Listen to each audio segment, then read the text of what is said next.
iléeṣẹ́ rédíò OSBC 104.5 nílùú Òṣogbo lẹ́yìn tó jẹ́ alóore ìwọ̀ oòrùn orílẹ̀-èdè Nàìjíríà tá ti ń kàn sí akíyín a sì tún kú ojúmọ́ a kú ojúmọ́ a kú ojúmọ́ mọ́ a kú àsìkò ọ̀gìnìtìn yìí tó bá jẹ́ bó fẹ́ dọ́dọ̀ tí ń bẹ̀rùn torí lọ́dọ̀ wà níyì kíní òun fẹ́lẹ́lẹ́ Elédùà kò ní jẹ́ ó gbòdì lára wa àtúnkìyín ẹ káàbọ̀ sórí àkọ́tún ètò Kàìgbá tó ti di wá gẹ́gẹ́ bí ìṣe wa abala lábala léyìí tí ó jẹ́ abala méjì ọ̀tọ̀ọ̀tọ̀ tètò ọ̀hún kó rọra òun náà ló tún bá wá sóde lóòrọ̀ tòní abala àkọ́kọ́ láti nà ń bẹ àwọn ìròyìn léyìí tí a kó wá fún ìgbádùn ẹ̀yin aráalé abala kejì òun náà ni abala lójú tèmi tó sì dájú wípé ẹ gbádùn wa dọ́ba gẹ́gẹ́ bí èbó tí gbádùn tí nírú àsìkò yìí tí àwọn èèyàn wa aláwọ̀ black bíi Bídèmí báyìí aláwọ̀ dúdú èèyàn yín tí wọ́n mọ̀ pupa tí gbogbo wà ní ìbáláwọ̀ dúdú ni ẹ̀ wọ́n ń pè wáyé yìí. bọ́lá bá ṣe dàwọ̀ tọ́lọ́run bá ti dán náà ni kí lè yín wá sí. ẹ wá dẹyẹ sáwọn èèyàn á wà ní àwọn aláwọ̀ dúdú àtàláwọ̀ pupa sọ pé àwọn èèyàn wa lápá ilẹ̀ Áfíríkà níyì pé bá a ti máa ń gbádùn ògì nírú àsìkò ọ̀gìnìtì báyìí tí ó gbóná fẹ̀lifẹ̀li náà lẹ́gbàdùn wa lónìí lábala kejì ètò yìí ó ní àti ìdìjọ bojú wo kókó kan gbòógì lẹ́yìn tí ó ní ṣe nípa bí àwọn olóṣèlú ti ṣe tó ń sọ̀rọ̀ ṣàkàṣàkà síra wọn pẹ̀lú bí eruku ètò òṣèlú ti wà lóde ní ti ìmúrasílẹ̀ fún àsìkò ètò ìdìbò àpapọ̀ orílẹ̀-èdè yìí lópin oṣù kejì tó ń bọ̀ àwọn olóṣèlú kàkà kí púpọ̀ wọn ó máa sọ àwọn tán nílàkà fún aráàlú láti mú kí àyípadà tí wọ́n bá orílẹ̀-èdè Nàìjíríà wọ́n bu ẹnu àtẹ́ lu ara wọn ni tó lè jẹ́ pé àwọn ọ̀rọ̀ kò betirẹ́ kò bá kùn gbé òní púpọ̀ ń sọ síra wọn láwọn àsìkò tí wọ́n bá wà níbi ètò ìpolongo ìdìbò wọn ǹjẹ́ èyí gan lè tún mú kí ètò ìjọba àwarawa kó fẹsẹ̀ múlẹ̀ dáadáa àbí ká gbà wípé ọ̀rọ̀ òṣèlú òun náà ni wọ́n ń sọ gbogbo wọn ní ọmọ tán ní lọ́kàn láti ṣe fún ìdàgbàsókè orílẹ̀-èdè Nàìjíríà èyí láàdìjọ bojú wò tó bá tásìkò ṣùgbọ́n kó tó dípò ọ̀hún Abídèmí bó tutù ò bá mú ọ tó yé ò mú ọ jẹ́ káwọn aráalé kí wọ́n gbọ́ àwọn kókó tó wà níwájú wa ká ṣe níwájú wa. Abíọ́dún Babádíà ló kọ tèmi tẹ́nìkejì mi ni Abídèmí Ọ̀dẹ́rínú. ó yá ìṣònlẹ̀. lórí ọ̀rọ̀ epo bẹtiróòlù tó wọ́n bí mi egún nílẹ̀ yìí o Abíọ́dún nípa ti gbèdéke ọjọ́ tí ikọ̀ tẹlẹ̀múyẹ́ tó fún àwọn alágbàtà epo ọ̀hún láti fòpin sí ọ̀wọ́n gógó rẹ̀ ọ̀rọ̀ pínpín epo bẹtiróòlù ọ̀hún ó ṣe ló mọ̀ tó rújú sí o èmi kan mo ṣe èyí àwọn alágbàtà epo bẹtiróòlù ló sọ bẹ́ẹ̀ ní káyégbọ́ bá ní ẹ̀yìn èèyàn ó ní ẹ fọkànbalẹ̀ epo ń bọ̀. so all right.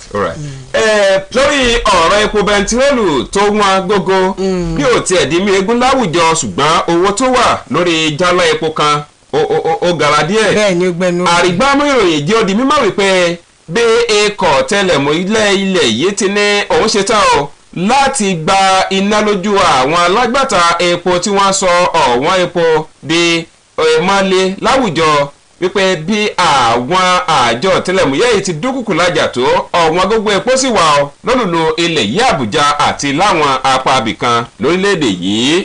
ókè ànígbà ò Abíọ́dún àti ẹ̀ fọwọ́ sí rárá àlàkalẹ̀ ètò báńkì àpapọ̀ ilẹ̀ yìí o lórí gbèdéke owó tẹ̀yìn ó láǹfààní láti mọ̀ gbà kò mọ̀ bójúmu tó ilé aṣòfin àgbà ilẹ̀ yìí àwọn ni wọ́n fà kékọ́rí tí wọ́n fi jígà kọrùn bẹ́ẹ̀. bí wọn ò bá gbà á láàbọ̀ kí wọ́n gbà á ní kíkó lọ́wọ́ wọn o ọ̀gá àgbà iléeṣẹ́ ọmọ ogun orílẹ̀-èdè Nàìjíríà ní kí àwọn òṣìṣẹ́ ológun ilẹ̀ yìí kí wọ́n gbéná wojú àwọn ọ̀daràn kí wọ́n sì rí dájú pé wọ́n gbàgbọ́ dẹ́kun ìwà ọ̀daràn láwùjọ orílẹ̀-èdè yìí.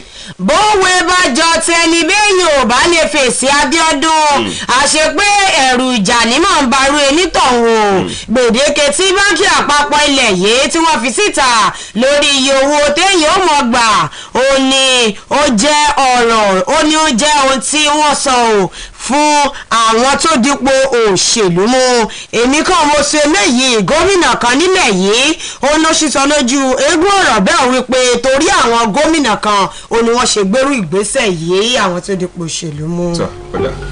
olùdíje fúnpò ààrẹ lábẹ́ àṣẹ ẹgbẹ́ òṣèlú PDP Alhaji Atiku Abubakar sọ̀rọ̀ ṣàkàṣàkà ọ sí olóyè Bọ́lá Tinubu ẹgbẹ́ òṣèlú APC àti àwọn tó ń ṣàkóso ẹgbẹ́ òṣèlú náà ó ní wọn ò mọwọ́ ọ̀tún yàtọ̀ tó sì tán fi ń gbé àwọn olùdíje tí ó kòjú òṣùwọ̀n kalẹ̀ nínú ẹgbẹ́ òṣèlú wọn.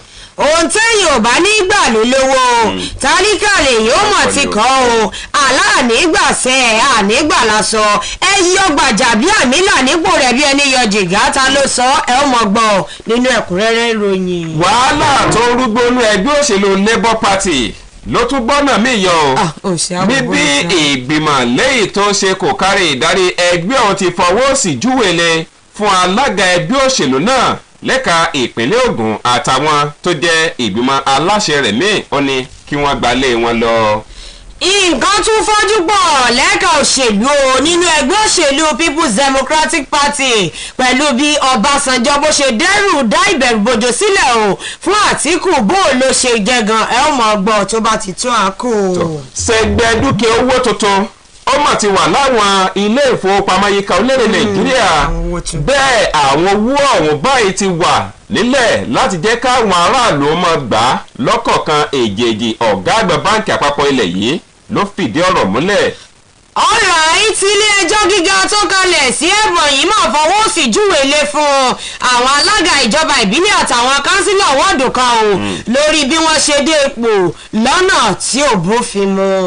níbi báǹkì àpapọ̀ ilẹ̀ yìí ti gbé àwọn ìlànà ọ̀nà àgbà láti gba owó bóyá lẹ́nu ọ̀pọ̀ ilé ìfowópamọ́ tàbí nílé ìfowópamọ́ gan nísàn-án tó sì ti mú àdínkù báyé tèmi àtiwọ́ àtàwọn iléeṣẹ́ gan lè gbà ní báǹkì lójúmọ́ àti lọ́sẹ̀ kan o. ìgbìmọ̀ tẹ̀kótó ilé asòfin àgbà ilẹ̀ yìí ti ké sí àwọn aláṣẹ báǹkì àpapọ̀ ilẹ̀ yìí láti sọ tẹnu wọn tí wọ́n sì sọ ohun tárí lọ́bẹ̀ tẹ ìwà àrọ̀wọ́ lórí ìgbésẹ̀ náà. òfúùtù fẹ́ tẹ ìròyìn ní o kódà kò sí òótọ́ lọ́kànnú rẹ̀ kì í ṣe ọmọ tuntun jòjòló o ni wọ́n jí gbé o àwọn aago ìbáraẹnisọ̀rọ̀ àtàwọn dúkìá kan ní ọ̀gá àgbà ilé ìwòsàn kan nípínlẹ̀ Anambra òun ló ṣe àdáyanrí ọ̀rọ̀ yìí. lórí ọ̀rọ̀ òfúùtù fẹ́ tẹ̀ àṣà tí ò ní káròyìn tó gbalẹ̀ tó gbalẹ̀ gboko láwọn apá àbìkan nípínlẹ̀ Ọ̀ṣun ìjọba ìpínlẹ̀ Ọ̀ṣun ti tẹ́ńpẹ́lẹ́ mọ́ wípé irọ́ tó jìnnà sóòótọ́ ni o ààrẹ sọ ohun táwọn ikọ̀ kan pọ́nlẹ́gbìnrin kiri wípé òun gbégbèsè láti darí owó ìrànwọ́ sọ́ọ́pì ìjọba ìbílẹ̀ gboko bòmíì lọ. ìwọ̀nyí àtàwọn ìròyìn mi ẹ̀hún la kó wá fún gbádùn ẹ̀yìn ara lé amúká tó mọ̀ sí láwọ̀ awẹ́ ẹ̀já dókè lọ́nà.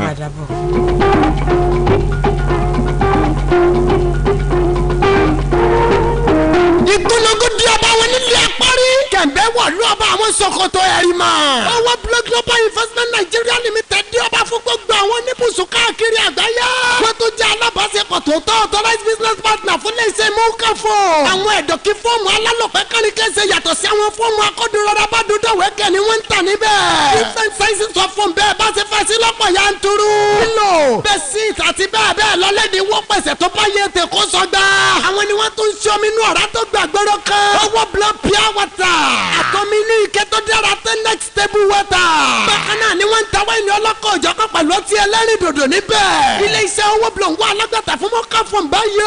iye tí ilé iṣẹ́ mọ́ká fún gbé àwọn ọjà yìí jáde náà láwọn gbé fún yín pẹ̀lú kọmíṣán ti yín. wọ́n wà ní mọ́ká building beside senator fasemi house the day state Òṣogbo Asun state telephone 08033974110. owó blow Global Investment Nigeria Limited. ẹ̀yin lọ̀gá gbogbo wọn.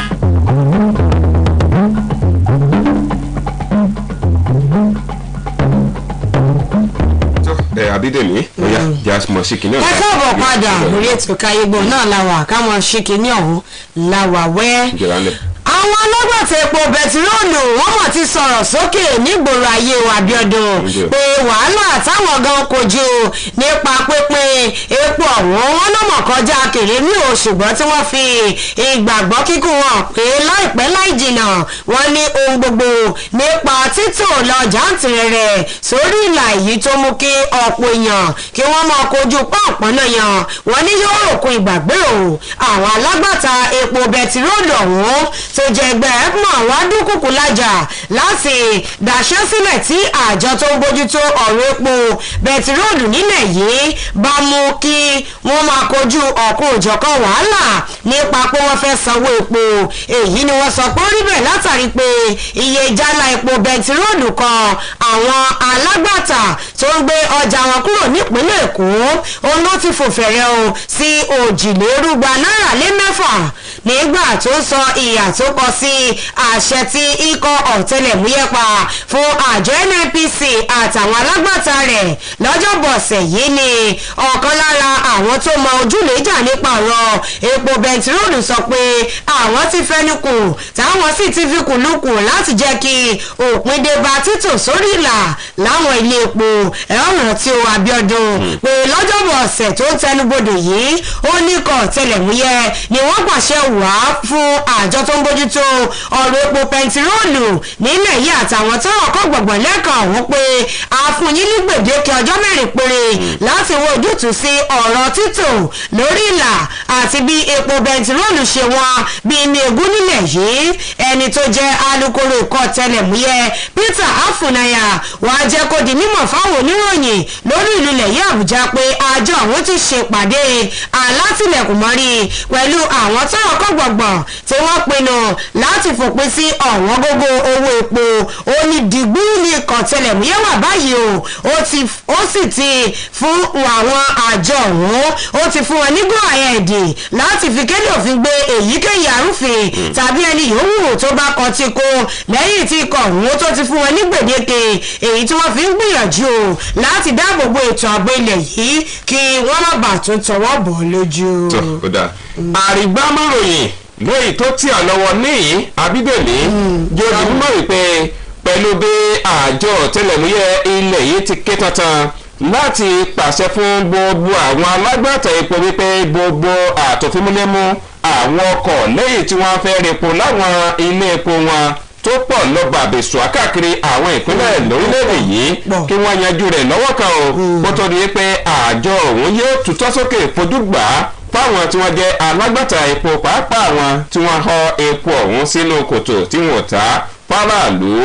púpọ̀ àwọn ilé epo lẹ́yìn tó wà káàkiri àwọn ìpínlẹ̀ lórílẹ̀‐èdè yìí nìròyìn fi yé ni pé wọ́n ń ta jálá epo wọn lówó tó lé ní $200 sókè lẹ́yìn tí wọ́n ló tako àgbékalẹ̀ pàtó iye tíjọba àpapọ̀ ilẹ̀ yìí pàṣẹ rẹ̀ wípé kí wọ́n máa tà fáráàlú bẹ́ẹ̀ níjọba àpapọ̀ sì ní kò sóhun tó yẹ kó fa ọ̀wọ́n gógó epo bẹntiróòlù orílẹ̀-èdè yìí torí wípé epo gán pọ̀ nínú agbada epo orílẹ̀-èdè yìí. Àrígbọ́ wípé ṣáájú ni àjọ ọ̀tẹlẹ̀múyẹ́ orílẹ̀-èdè yìí ti ṣe ìpàdé pẹ̀lú àgbáríjọ àwọn adarí ẹgbẹ́ alágbàtà epo bẹntiróòlù lórílẹ̀ Nàìjíríà tó fi mọ́ àwọn alákòóso àjọ NNPCL láti wójútùú sí bọ́rọ̀ ọ̀wọ́n gógó epo bẹntiróòlù ti gbalẹ́gboko lórílẹ̀ Nàìjíríà tó jẹ́ wípé ohun tó fa pàtó ìdí tí wọ́n fi ń fowó lówó epo ọ̀gán kò yé wọn tó sì jẹ́ pé wọn ò tí ì ráàyè yẹjú ọ̀rọ̀ ọ̀hún dásìkò tá à ń sọ̀rọ̀ yìí. ókè èmi ti kọjá lọ sílé aṣòfin àgbà ilẹ̀ yìí Abíọ́dún lórí ohun tó ní ṣe pẹ̀lú gbèdéke owó téèyàn tí wọ́n mọ̀ láǹfààní láti gbà lánàá òde yìí òní ilé aṣòfin àgbà ilẹ̀ yìí ni wọ́n ṣàyẹ̀wò fún àwọn igbákejì gómìnà báńkì àpapọ̀ ilẹ̀ yìí méjì tí wọ́n ṣẹ̀ṣẹ̀ yàn sípò ni wọ́n bá tún fà kékọ́rí o fi jígà kọ́rò pé àwọn ò mọ̀ nígbà lórí àlàkalẹ̀ ètò tí báńkì àpapọ̀ ilẹ̀ yìí tí wọ́n ṣíṣọ lójú rẹ̀ ní ọjọ́ ìṣẹ́gun ọ̀sẹ̀ yìí lórí iye owó tí èèyàn mọ̀ láǹfààní láti gbà ṣáájú níbi ìjókòó ní aṣòfin àgbà ilẹ̀ yìí lọ́jọ́rú ọ̀sẹ̀ tó ń tẹnubodò yìí ó ní wọ́n ti ṣe ìfilọ́lẹ̀ ìgbìmọ̀ lórí ilé ìfowópamọ́sí àtàwọn ilé iṣẹ́ lójúnà àti lè gba àrídájú látọ̀dọ̀ àwọn lọ́gàálọ́gàá ní báńkì àpapọ̀ ilẹ̀ yìí náà kù tí wọ́n bá ń ṣàyẹ̀wò fún wọn lórí àtúntò àtúnyànsípò wọn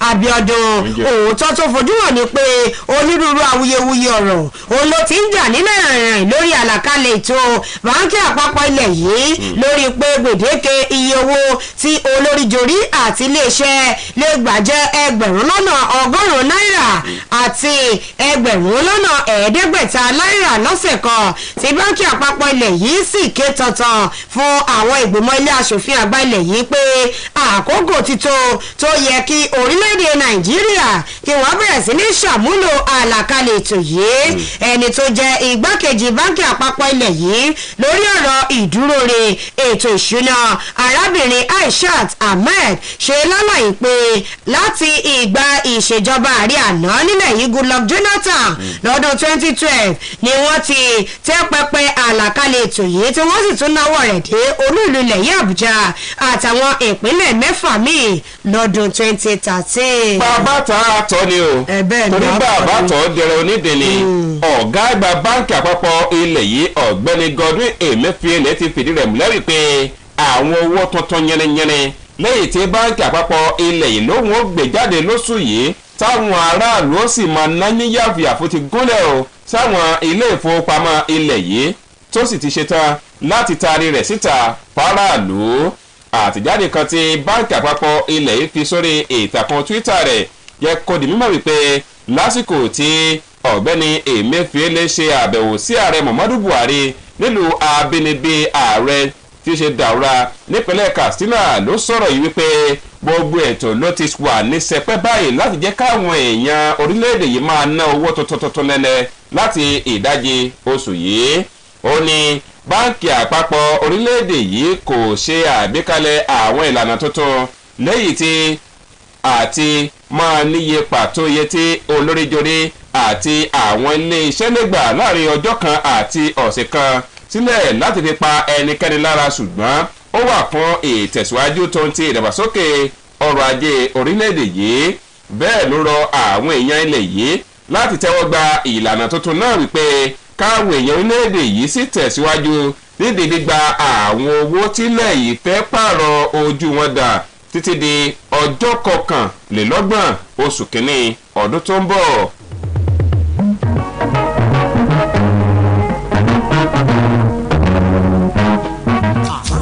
ó ti yá ní Global Leaders Academy gbogbo ọmọ lọ́rọ̀ yìí ó ṣe yàtọ̀ bẹ́ẹ̀ aṣíwájú Global Leaders Academy làwọn ọmọ ń fẹ́. ẹ káàbọ̀ sí Global Leaders Academy iléèwé tó yàtọ̀ gédéǹgbé nílànà ìgbékalẹ̀ rẹ̀ láti crèche wọ nursery dé primary school ló múyan lórí secondary level wọn náà ṣe fi yan gan torí ọpọlọ pípé ni wọ́n fi gbé kalẹ̀ pẹ̀lú àwọn olùkọ́ tó mọ̀ ti fún tẹ̀dọ̀ ẹ̀kọ́ dé góńgó ibùgbé àwọn akẹ́kọ̀ọ́ rẹ̀ bí ilé ìtura pẹ̀lú ààbò tó dájú àtàwọn oríṣiríṣi nǹkan mẹ́kọ̀ọ́ wù ní kọ́ àgàgà tẹ́ bá dé laboratory wọn àyà àtijọ́ sì tún bẹ nílànà tẹ́ bá ń fẹ́ ẹ̀yẹ débẹ̀ lónìí kẹ́ ẹ lọ ṣèwádìí ẹ rí i pé egun jẹ́gun lọ ní tòótọ́ àbájọ táwọn òbí tó ń fẹ́ quality education ṣe ń kọ́ ọmọ rẹ bẹ̀ ní wìtìwìtì mọ́tò gidi wà fáwọn tí ò bá gbénu ọgbà excursion tún bẹ fáwọn akẹ́kọ̀ọ́ lóòrèkóòrè Global Leaders Academy wà ní plot 1 A&B Oroki Estate Lameko Junction Òṣogbo telephone 0815-928-0037 at Global Leaders Academy we are not led we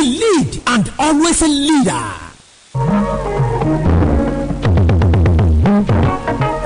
túwẹ̀ láti báńkì àpapọ̀ ilẹ̀ yìí Abíọ́dún níròyìn ọwọ́ mi tún ti jáde o torí Yorùbá bọ̀ wọ́n ní bẹ́yẹ bá ṣe ń lọ náà la ṣe ń sọ̀kò rẹ̀ ẹnìkan mọ̀ ti sọ̀rọ̀ sókè o nígboro ayé gómìnà ìpínlẹ̀ Adamawa Ahmadu Fintiri olómù sọ̀rọ̀ o tó sì fi àbùkù kan gómìnà báńkì àpapọ̀ ilẹ̀ yìí Godwin Emefiele fún bó ṣe jẹ́ pé àwọn tó wà nípò òṣèlú gan òun ló fojú sùn lórí ìfilọ́lẹ̀ àlàkalẹ̀ tó gbèdéke iye owó téèyàn ó máa gbà lọ́jọ́ ìṣẹ́gun ọ̀sẹ̀ tó ń tẹnubodò yìí bẹ́ẹ̀ ò bá gbàgbé pé ọ̀rọ̀ òun ló ti dà wíroko wírodò lórí pé 20,000 péré ó ní olórí jorí lè máa gbà lójúmọ́ pẹ̀lú 1,500 àti 1,100 náírà lọ́sẹ̀ kan fún olórí jorí àti iléeṣẹ́ gómìnà Fintiri ẹni tó sọ ìhà tó kọ sí àlàkalẹ̀ ètò báńkì àpapọ̀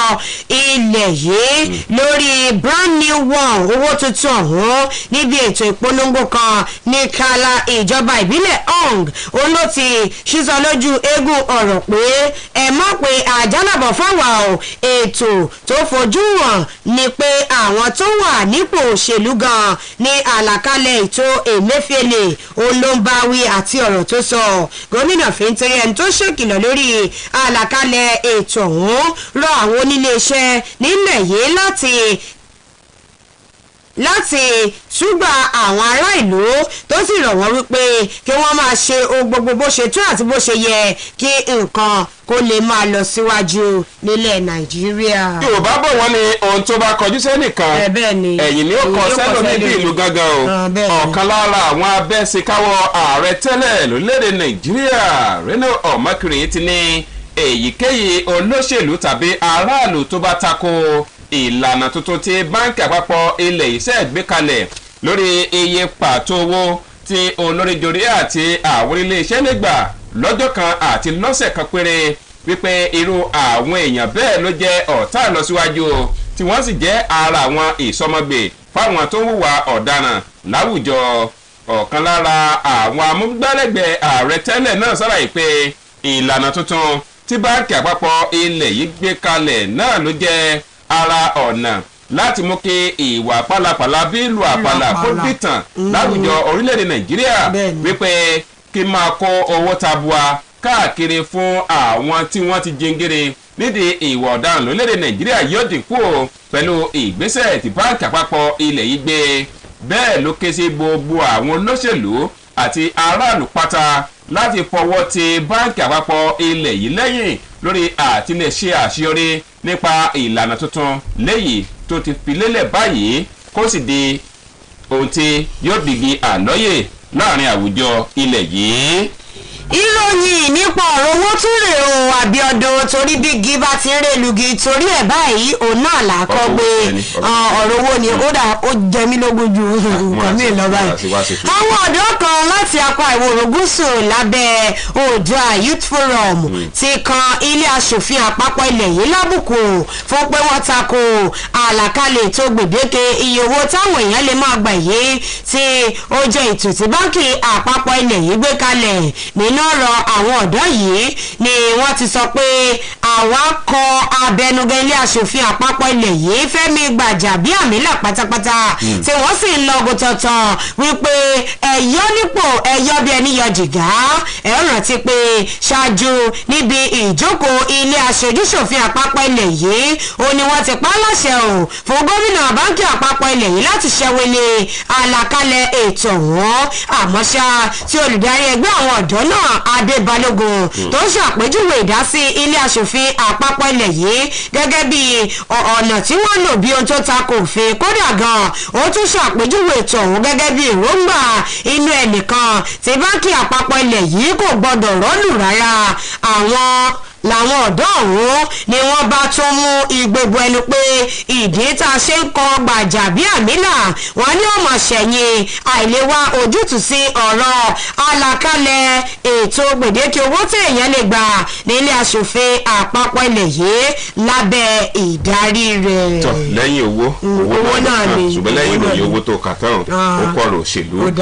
olùdíje púpọ̀ ààrẹ lábẹ́ àṣẹ ẹgbẹ́ òṣèlú PDP Alhaji Atiku Abubakar ti bu ẹnu àtẹ́ lu bí olùdíje púpọ̀ ààrẹ lábẹ́ àṣẹ ẹgbẹ́ òṣèlú APC Sẹ́nẹ́tọ̀ Bọ́lá Tinubu ti ń pariwo tantan wípé kí gbogbo àwọn olólùfẹ́ ẹgbẹ́ onítẹ̀síwájú ọ̀hún sa gbogbo ọ̀nà pátá láti dájú pé wọ́n gba ìjọba fóun lórílẹ̀‐èdè yìí tó bá di ọdún 2023.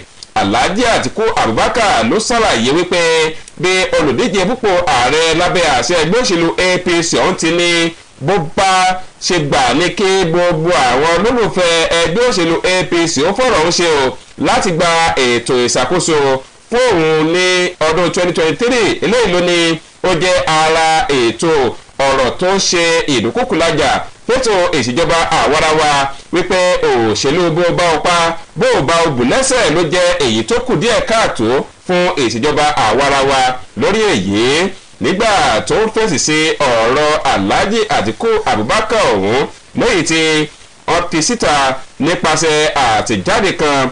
Ọ̀kan lára àwọn agbẹnusọ fún ètò ìpolongo ìdìbò olóyè Bọ́lá Tinubu àti ọ̀kan lára àwọn tó jẹ́ aṣojú ẹgbẹ́ òṣèlú APC sọ̀rọ̀ wípé bí Alhaji Atiku Abubakar ti ń yanu láti máa bu ẹnu àtẹ́lu àwọn tí olùdíje fúnpọ̀ ààrẹ lábẹ́ àṣẹ ẹgbẹ́ òṣèlú APC aṣíwájú Bọ́lá Tinubu bá ń sọ ló jẹ́ ara ọ̀nà láti má mọ ohun tí Alhaji Atiku Abubakar fẹ́ sọ fọ́nrán pé òun ó ṣe wípé kó gbájúmọ́ àwọn tó bá ní làkàá fún àwọn èèyàn orílẹ̀-èdè Nàìjíríà. ọ̀kẹ́ ẹ̀ka ètò òṣèlú olè mí náà wà báyìí Abíọ́dún jẹ̀mọ̀ sí òkè ṣé ní nǹkan tún fọ́jú pọ̀ mọ́ra wọn sí o nínú ẹgbẹ́ òṣèlú People's Democratic Party lórí ipò tí Alhaji Atiku Abubakar ń dùn fún ti ètò ìdìbò oṣù kejì ọdún tó ń bọ̀ gẹ́gẹ́ bí àdíje dupò ààrẹ níbàámu pẹ̀lú ìṣesí ààrẹ tẹ́lẹ̀ rí nílẹ̀ Nàìjíríà táwọn àmúgbálẹ́gbẹ̀rẹ̀ kan níbi ìpàdé kan lẹ́nu lọ́lọ́ yìí pẹ̀lú ikọ̀ ẹgbẹ́ òṣèlú People's Democratic Party tí Ọbásanjọ́ tó wà nílẹ̀gbẹ́ rẹ̀ ní Abẹ́òkúta òun ló ti fọ́n mú fáwọn àmúgbálẹ́gbẹ́ ọ̀hún pé ọ̀dàlẹ̀ lẹ́yìn wọn wọ̀nyí àwọn méjèèjì tí wọ́n dípò tó ga mú lára ikọ̀ tó ń ṣàtìlẹ́yìn fún Àtíkù gẹ́gẹ́ bí àdíje dupò ààrẹ òun ló wà lára ikọ̀ ẹgbẹ́ ọ̀hún lábẹ́òkúta lọ́sẹ̀ tó kọjá. Bákan náà ní ẹgbẹ́ òṣèlú PDP ẹ̀ka ìpínlẹ̀ Rivers yabo ibùdó Àtíkù lánàá lórí ọ̀rọ̀ tó ní ṣe pẹ̀lú ẹ̀sùn ìwà ọ̀daràn tí àwọn kan tó ń ṣàtìlẹ́yìn fún àdíje dupò ààrẹ ọ̀hún fi kan àwọn ọmọ ẹgbẹ́ rẹ̀ kan. Ṣáájú oníkọ̀ ẹgbẹ́ òṣèlú PDP ti lọ bá Ọbásanjọ́ láti béèrè fún àtìlẹ́yìn rẹ̀ nínú ètò ìdìbò ọdún tó ń bọ̀ fún ẹgbẹ́ náà mọ́ṣá tí ọ̀rọ̀ gba ibòmí ìyọ̀ nígbà tí ààrẹ tẹ́lẹ̀ rí ọ̀hún tó gbójú agan sí èèyàn méjì nínú ẹgbẹ́ náà tó sì ní ìwà ọ̀dàlẹ̀ òní wọ́n wù.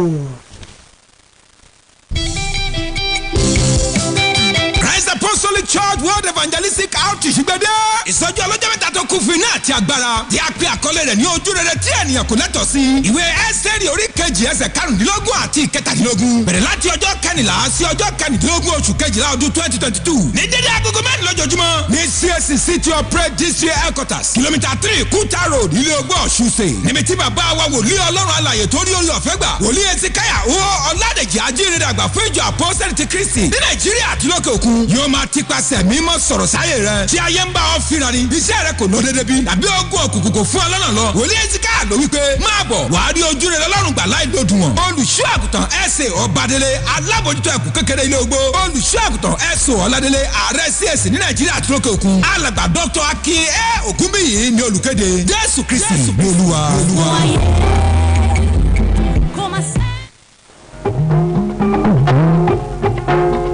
tó Abídèmí lórí ètò òṣèlú náà mo sì wá o wàhálà tó ń ru kéèrúdò nínú ẹgbẹ́ òṣèlú Labour Party ló tún ti bọ́nà míì yọ o pẹ̀lú bí ìgbìmọ̀ tuntun tó kójànà ìdarí ẹgbẹ́ òṣèlú náà ti pàṣẹ pé kí alága ẹgbẹ́ òṣèlú Labour nípìnlẹ̀ Èkìtì ẹnumíàgò nípìnlẹ̀ Ògùn Michael Ashade lọ rọ́kúnlélẹ̀ òun àtàwọn ìgbìmọ̀ rẹ̀.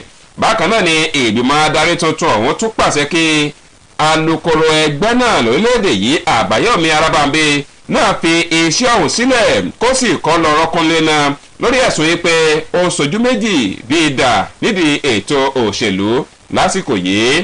Akọ̀wé àpapọ̀ ẹgbẹ́ òṣèlú Labour Farouk Ibrahim ló pa àwọn àṣẹ yìí wípé kí alága ẹgbẹ́ òṣèlú Labour Party nípìnlẹ̀ Ògùn Michael Ashade àti ìgbìmọ̀ rẹ̀ kó tiẹ̀ kọ́ lọ rọ́kúnlé náà látàrí bí wọ́n ti ń fọ́pọ̀ mọ́yọ̀ nínú ẹgbẹ́ òṣèlú náà. Abídèmí bẹ́ẹ̀ bàbá mi bẹ́ẹ̀ bá rántí ẹ̀ka ìpínlẹ̀ Ògùn lẹ́yìn tó jẹ́ ẹgbẹ́ òṣèlú Labour Party ó ní wọ́n ti kọ́kọ́ yọwọ́ adarí ètò ìpolongo ìdìbò ààrẹ fún ẹgbẹ́ òṣèlú Labour Dóyin Òkúpè kúrò láwo látàrí wípé wọ́n fi ẹ̀sùn kan pé ó ń ṣe báyọ̀báyọ̀ nídìí ètò ìṣúná ẹgbẹ́ òṣèlú náà láti nǹkan oṣù 6 sẹ́yìn nídìí ètò òṣèlú ẹgbẹ́ ọ̀hún. ilé ẹjọ́ lèmi gbà lọ báyìí o Abíọ́dún ọ̀rọ̀ tó ní ṣe pẹ̀lú ọ̀rọ̀ ilé ẹjọ́ òun náà lèmi ó máa jù sáwọn aráalé ilé ẹjọ́ gíga ìjọba àpapọ̀ tó kalẹ̀ sí Abakaliki ó ti fagilé ètò ìdìbò ìjọba ìbílẹ̀ nípínlẹ̀ Ebonyi tó sì fọwọ́ sí júwèlé fún àwọn alága ìjọba ìbílẹ̀ 13 nípínlẹ̀ náà bẹ́ẹ̀ gẹ́ òní ilé ẹjọ́ ọ̀hún tún pàṣẹ lílọ́rọ̀ kulè fáwọn kánsílọ̀ wọ́ọ̀dù 11 tí wọ́n dìjọ yàn sípò pẹ̀lú àwọn alága ìjọba ìbílẹ̀ ọ̀hún lọ́jọ́ 25 oṣù kẹjọ onílé ẹjọ́ ọ̀hún ló wọ́gilé ètò ìdìbò ìjọba ìbílẹ̀ ọjọ́ 21 oṣù karùn-ún náà nígbà tó sọ̀rọ̀ lórí ẹjọ́ ọ̀hún lánàá òde yìí ni onídàájọ́ Fátan Rímà pàṣẹ gbígbẹ́sẹ̀ lé àwọn àjẹmọ́nú olóṣooṣù tó jẹ́ owó ìjọba àpapọ̀ tó tọ́ sáwọn alága ìjọba ìbílẹ̀ ọ̀hún títí dìgbà tí wọn yóò gbé àwọn tó tó gbangba sùn lọ́yẹ̀ gorí ipò padà Fátòṣà ìtẹnumọ́ pé ètò ìdìbò ìjọba ìbílẹ̀ tí àjọ INEC ṣàgbékalẹ̀ nípínlẹ̀ ọ̀hún lọ́jọ́ 21 oṣù karùn-ún ló jẹ́ èyí tí ò bófin mu tí kò sì tó tọ̀nà pàápàá agbẹjọ́rò ìjọba ìpínlẹ̀ Ebonyi ọ̀gbẹ́ni Roy Nweze sọ pé kò tún nílò pé à ń fèsì mọ́ o sí ohun tí ilé ẹjọ́ fi káàdì ọ̀rọ̀ rẹ̀ nílẹ̀ nípa ìdájọ́ rẹ̀ tí Nweze sì jẹ́ kó di mọ̀ pé ní kíákíá òní wọn yóò yanjú ọ̀rọ̀ wọn. tó jẹ́ ń fọ̀rọ̀ ilé ẹjọ́ ìkó gbogbo ẹ̀ lẹ́sẹ̀ lẹ́wọ̀ Abídèmí bádájọ́ ti ní kí wọ́n lọ yẹgi fún Taofiki látàrí ẹ̀sùn ìfipábánilòpọ̀ pẹ̀lú lílo oògùn olóró ló bá fi gbogbo ẹnu wípé ikú gbóná òní ilé ẹjọ́ dáfún lórí ẹ̀sùn ọ̀hún ilé ẹjọ́ gíga tó kalẹ̀ sílùú Auchi nípínlẹ̀ Edo ti ní kí wọ́n lọ yẹgi fún Taofiki Aisaya ẹni ọdún 17 kan látàrí pé ó jẹ̀bi ẹ̀sùn ìfipábá ọmọdébìnrin ẹni 20 ọdún kan Blessing Ezekiel láṣepọ̀ pẹ̀lú ìnira ilé ẹjọ́ ọ̀hún tó ṣe àgbékalẹ̀ ìdájọ́ rẹ̀ lórí ẹ̀sùn ìfipábánilòpọ̀ níbi Taofiki àti àwọn ọ̀rẹ́ rẹ̀ 3 míì ti di pàǹpá láti fipá jẹran sókún sí ọmọbìnrin ọ̀hún ló jẹ́ ohun tó tako òfin tó sì jẹ́ ìwà pálapàla bí èlò àpàlà àwọn ẹ̀sùn míì tí wọ́n tún fi kàn ní pé ó lo egbòogi olóró fún ọmọ ọlọ́mọ lọ́nà òdì láti fi ìfẹ́ ẹnu rẹ̀ wọ Blessing wípé kó lè bá fipá bá lájọṣepọ̀ amòfin Clement Èṣègbè tó jẹ́ agbẹjọ́rò ìjọba ṣàlàyé nílé ẹjọ́ wípé ìwádìí fìdí rẹ̀ múlẹ̀ pé lóòótọ́ làwọn ọ̀daràn yìí hùwà ìkọ̀ ọ̀hún lọ́jọ́ 22 oṣù kẹwàá ọdún 2021 lágbègbè Ọ̀pẹ́là níjọba ìbílẹ̀ ìlà oòrùn Estaco nípínlẹ̀ Èdò nígbà tí wọ́n bá lọ bábọ̀ wọ́n ní ìwà tí wọ́n hù yìí ló tako ìsọ̀rí 4 àti 5 apá kìíní abala 7 òfin orílẹ̀-èdè yìí lẹ́yìn tí adájọ́ bu ẹnu àtẹ́lù nígbà tí ó wá gbé ìdájọ́ rẹ̀ kalẹ̀ onídàájọ́ Philip Umoedeme ní gbogbo ẹ̀rí àti ẹlẹ́rìí tí olùpẹ̀jọ́ kó wá sílé ẹjọ́ ti fìdí àwọn ẹ̀sùn tí wọ́n fi kan àwọn olùjẹ́jọ́ ìmúlẹ̀ tó sì ní ìwà pálapàla bí ìlú àpàlà táwọn èèyàn ìwò wọ́n jẹ̀bi rẹ̀ adájọ́ wá ní kí wọ́n lọ yẹgi fún Taofiki tó jẹ́ òun gan ló ṣáájú ikọ̀ àwọn tó fi ipá bá ọmọbìnrin ọ̀hún lò pọ̀ bẹ́ẹ̀ ló dájọ́ ẹ̀wọ̀n ọdún 19 fún àwọn ọ̀rẹ́ rẹ̀ 3 yòókù tó bá lọ́wọ́ nídìí ìgbésẹ̀ yìí ẹ jẹ́ àbámọ́ ọ̀ka lọ sábẹ́lá lójú tèmi.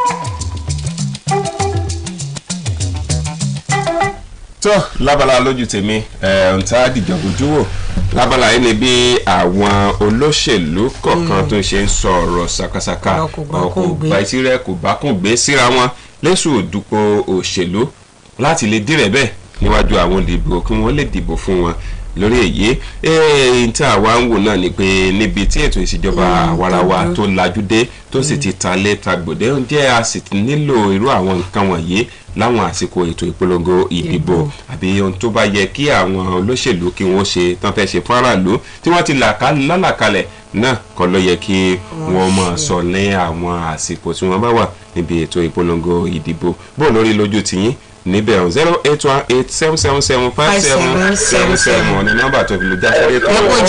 ẹ kú ojúmọ́ ẹ káàárọ̀. láti ìlàrí. ẹ ṣeun.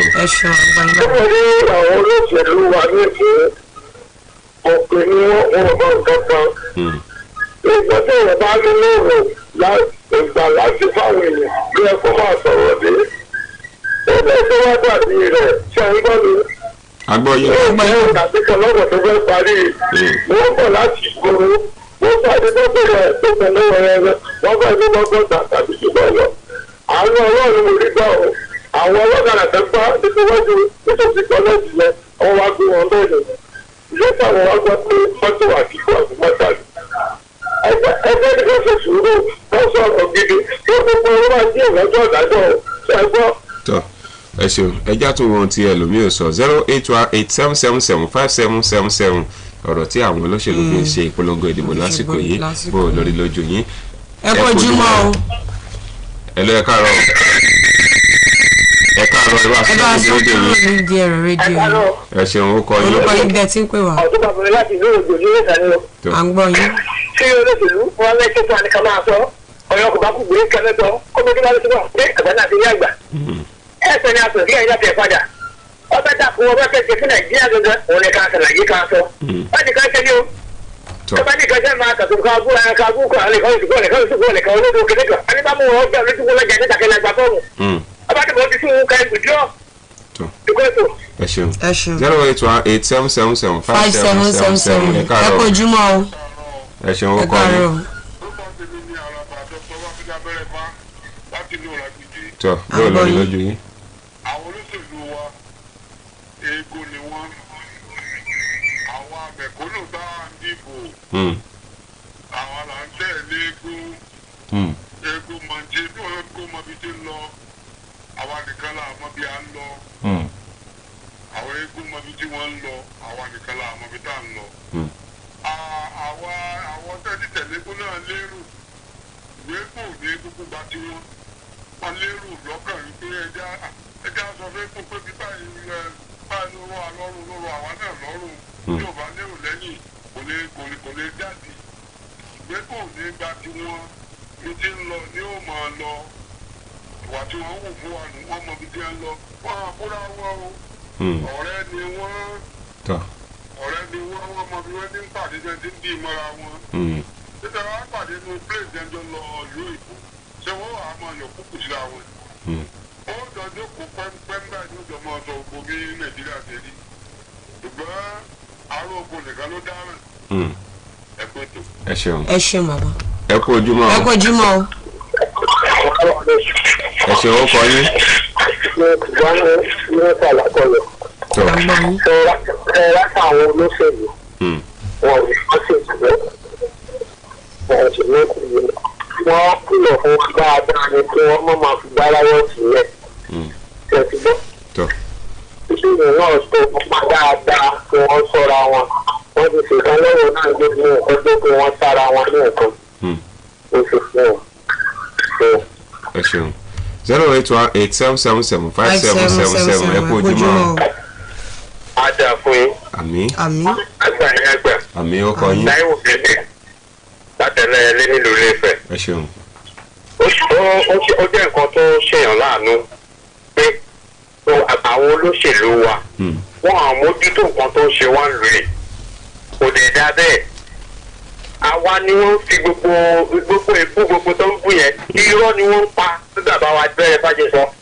irọ́ ni wọ́n ń pa irọ́ làwọn olóṣèlú wọ̀nyí ń pa. ẹ lọ wo politician nínú dictionary they are manipulators. láti manipulate láti jẹ́ kí nǹkan wá sọ́dọ̀ tara ti wọn nìkan ni gbogbo nǹkan. wọ́n á pàdé wọn wọ́n jọba báyàwó bàbá ọkọ̀ fara wọn náà.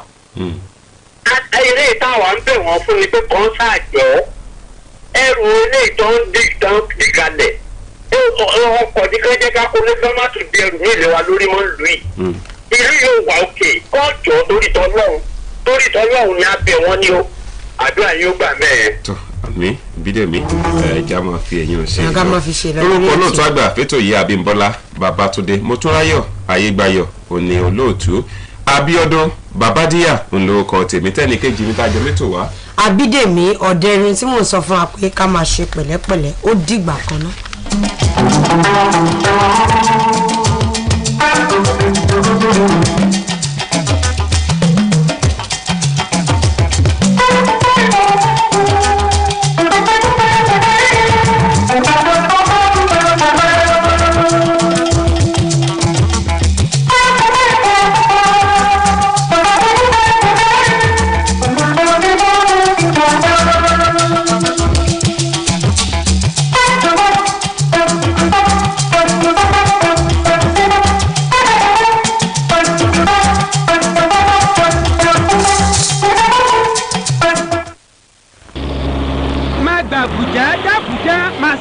wẹ̀dún àbọ̀n máa ṣe wàràdé wàràjà ó mọ́tò mọ́kànjú tùlú ọ̀ràn igba rẹ̀ ò tó sè lọ́bẹ̀ ẹ̀mí kan ṣoṣo gírò lọ́mọ ẹ̀dá ní.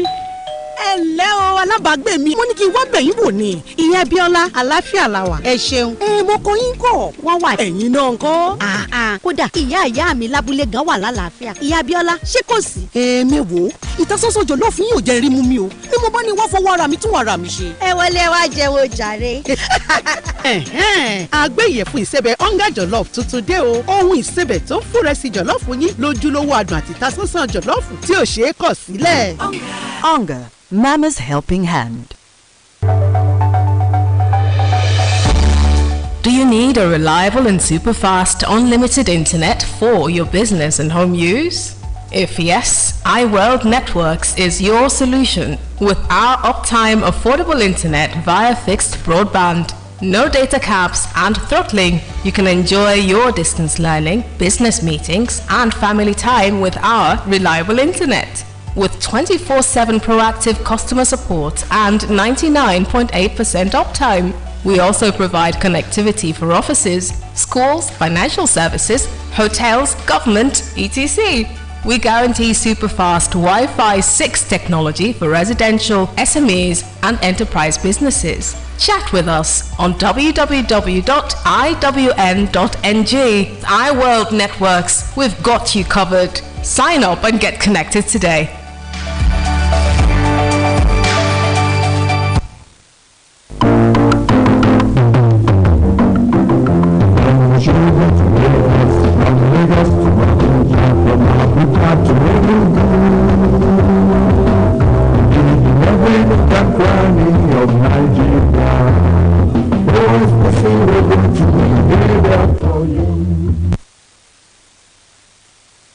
Studio time is 9 o'clock from OSBC Radio 104.5 FM Oshobo.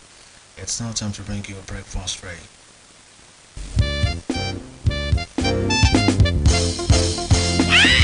Breakfast tray on OSBC Radio 104.5 FM is a people's show. Our breakfast tray filled with good delicacies. For your consumption, we assure you of no dull moments.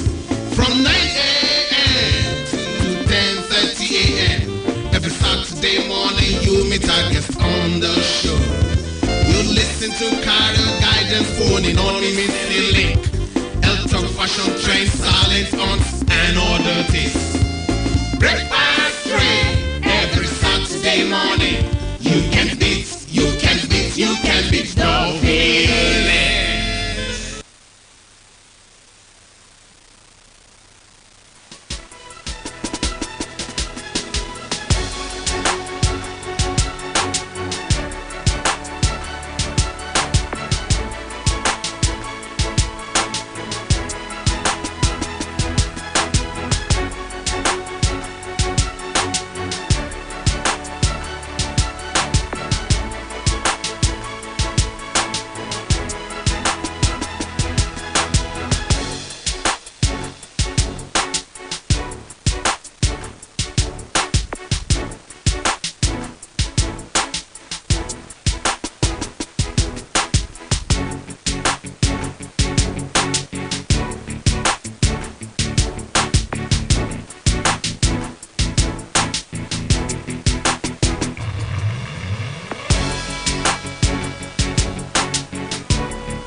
Saturday morning, welcome to Breakfast Radio Saturday morning guys. OSBC Radio 104.5 FM. We're reaching live from the Ocean State Capital, Oshobo. It's a pleasure to welcome you to the show this week as well. The week I hope you're looking forward to. Because I hope you're really enjoying the week as well. On behalf of everyone here this morning, I bid you welcome. The producer of this program is Tony Ojemi, and the executive producer is executive producer of this program is Dupe Akiemi, and of course I have Jumoke Oladipo. Very much here this beautiful morning, and to promise you a small time, not forgetting our man at the transmitter's end. My name is Samuel Babwani. On the trip this morning we have a whole lot for you. Of course, we'll be having a guest on the show. This morning will be talking to us on how to ensure safety on the roads. This environment, which is gradually, coming to an end. This is December. Of course, many people will be moving from one place to another through differently via motorcycle, cars, vehicles. Among others, it's important that we ensure safety on our roads. So discussing issues pertaining to our safety on the roads.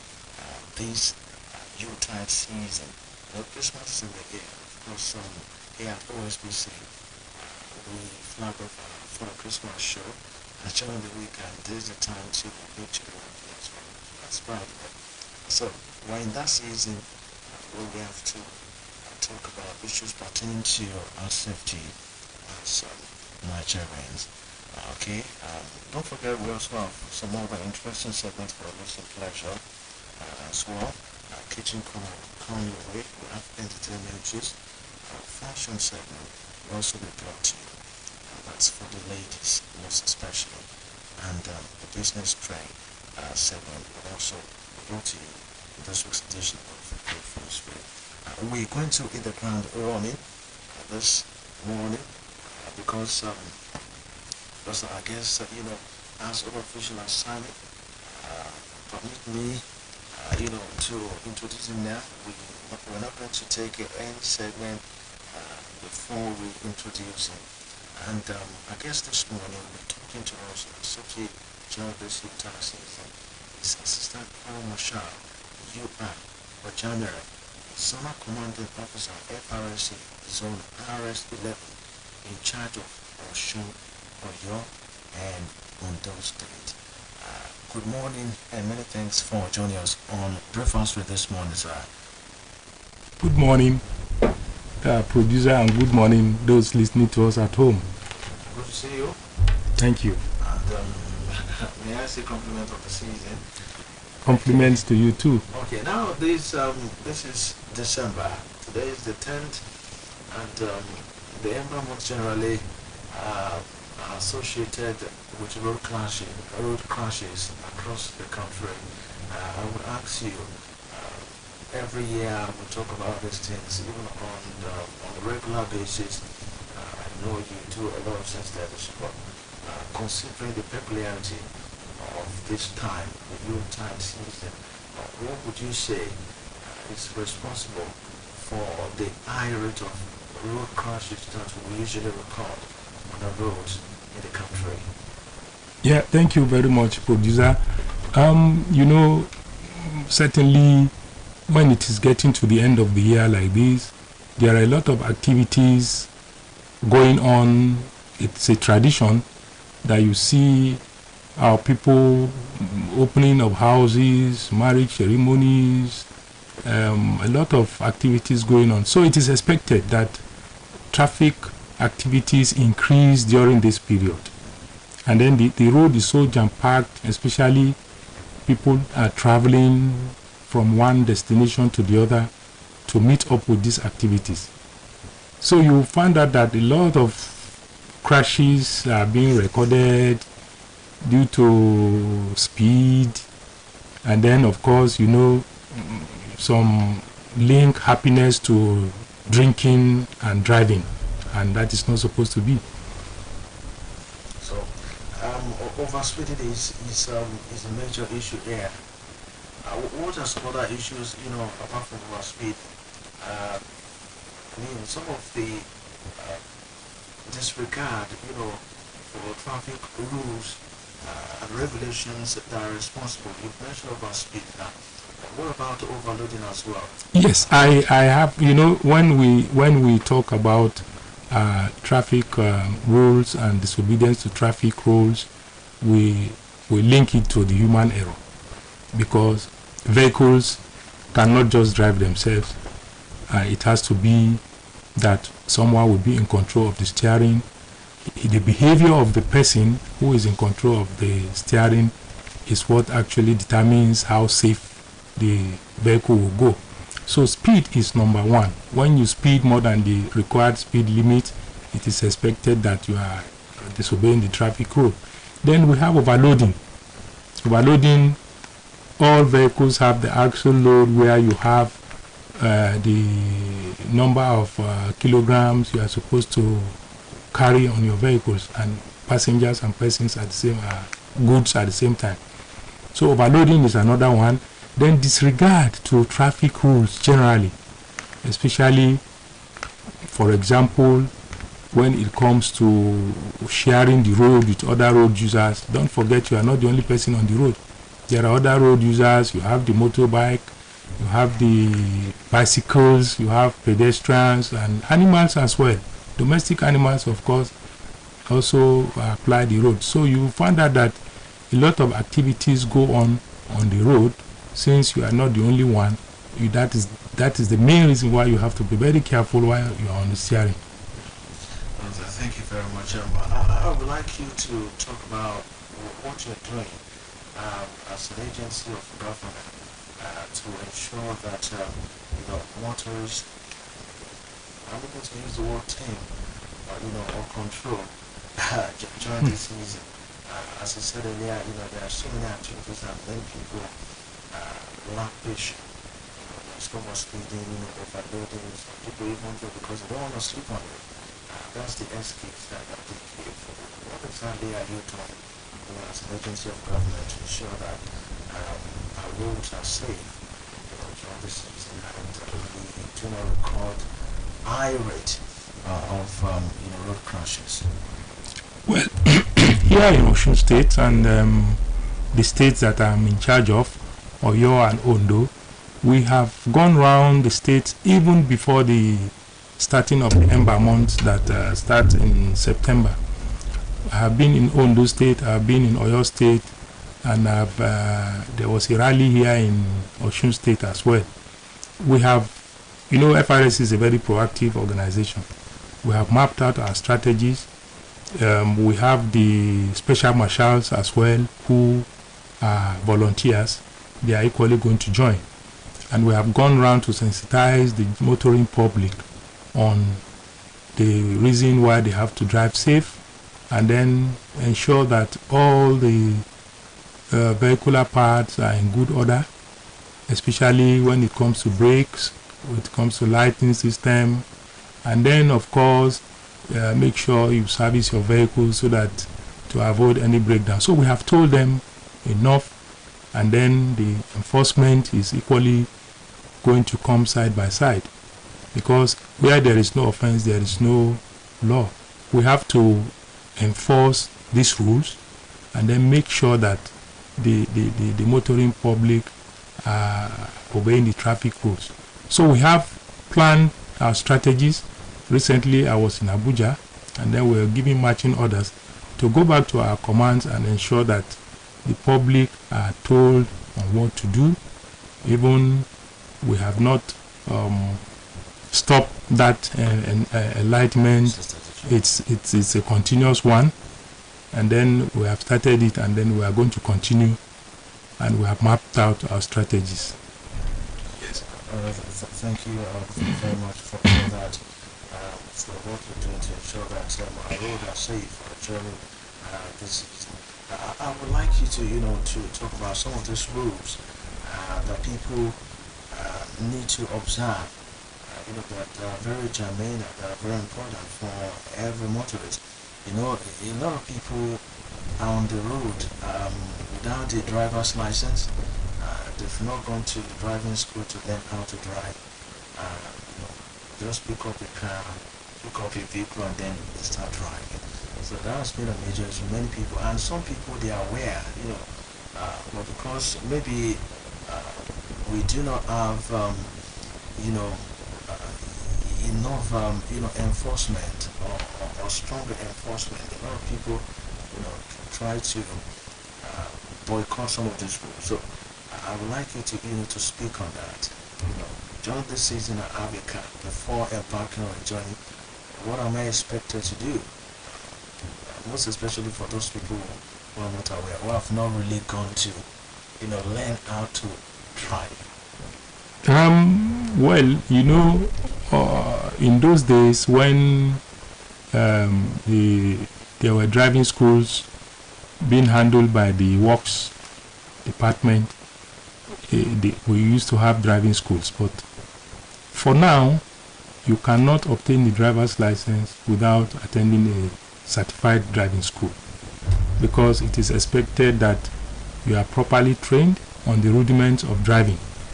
Gone are the days when it's either you are taught how to drive by your brother or your sister, or even you see husbands teaching their wives teaching their husbands, and so on and so forth. Now you have to attend an accredited driving school and obtain your driver's license.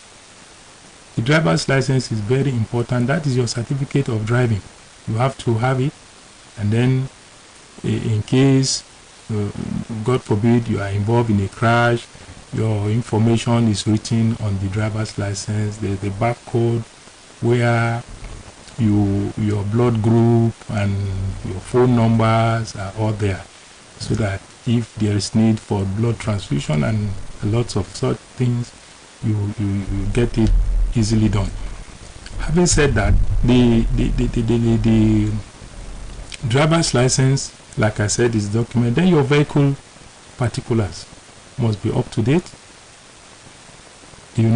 Of late, when vehicles are stolen, the FRSC can track the vehicles through your registration. Okay. We can easily know who and what number, your phone number that you have used to do your registration, and we have been able to we have gotten some vehicles that are stolen, okay, and we traced those vehicles to the rightful owner. So your vehicle particulars are equally important. Then we normally discourage night travels. I want to advise the public on night travels. When there is problems at night, you hardly find those who will come to your aid. Even if your vehicle breaks down, you may not find any mechanics at night, of course. So night travels, we discourage it as much as possible. Motorists should drive in the morning, afternoon, and at most when it is getting to 6 o'clock, you are in your destination. So those are the basic things that we think can assist in bringing down the crashes. Okay, thank you very much. You mentioned the issue of driver's license the other time. What are the implications when someone doesn't have a driver's license and the person is on the road? Well, the issue is when you don't have your driver's license, automatically you are not permitted to drive. You are driving illegally. And then, peradventure, if anything happens, the first document the police, the road safety, the traffic management agencies will ask is, are you a licensed driver? As soon as that is in the negative, that you are not a licensed driver and you don't have your driver's license, of course, you are in for it. The law will take its natural course, because it is assumed that you are not permitted to drive and then you are found on the steering. So the driver's license is very key when it comes to the art of driving. I'll give you an example. Someone can involve in a crash and there may be fatal, leading to the death of someone.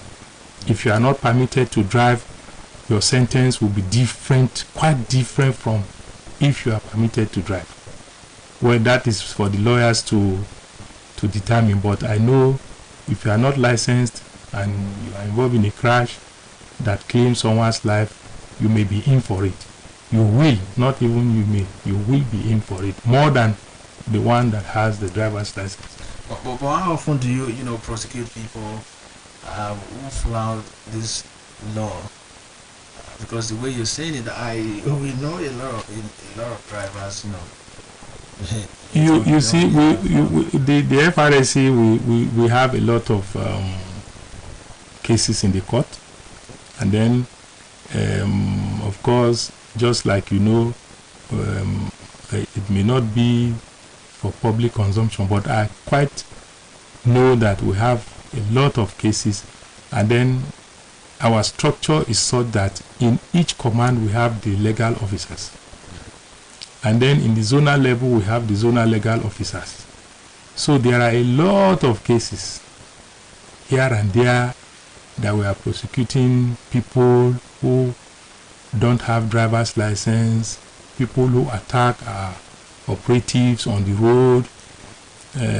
Of late, there was, in fact, of late we have about 4 already that we are prosecuting them, and we are not going to relent on it. But like if a case is in the court, we don't talk about it.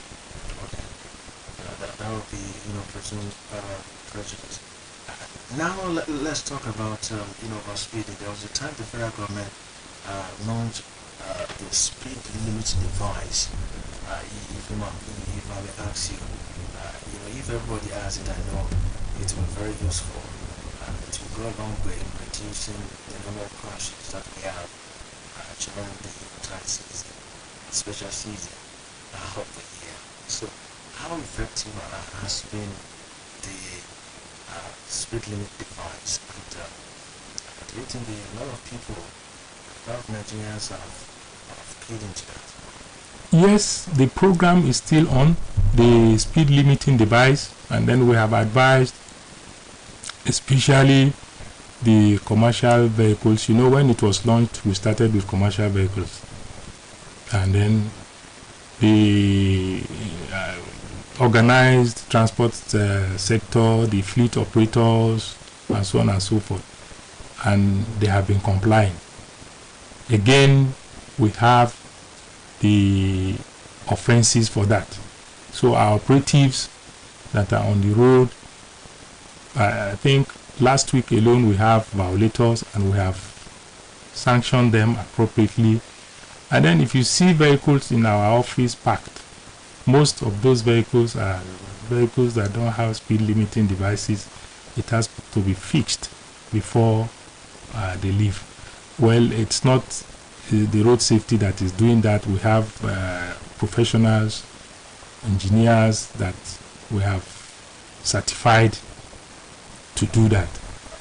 So they are actually compliant, and where we found that the vehicles don't have their speed limiting devices, of course, the offense, the SLV, we issue them their tickets, and then first ticket, second ticket, and then your vehicle is impounded. Of course, you can even be impounded in the first ticketing. It depends on the approach, and then what plans you have put. Some of them have registered to do the speed limiting device to fix it. They have the certificate, they have the registration slip with them. Such offenders will give them ticket as first offenders, and then tell them to come back with the same vehicles to come and show us that they have fixed the speed limiting device. All right, thank you very much. In case you're just joining us, this is Breakfast Ray on OSBC Radio 104.5 FM or Sugar this morning.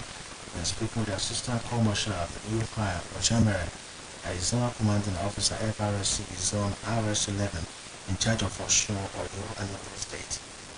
Speaking on how we can keep ourselves and other road users safe during this season as motorists and road users.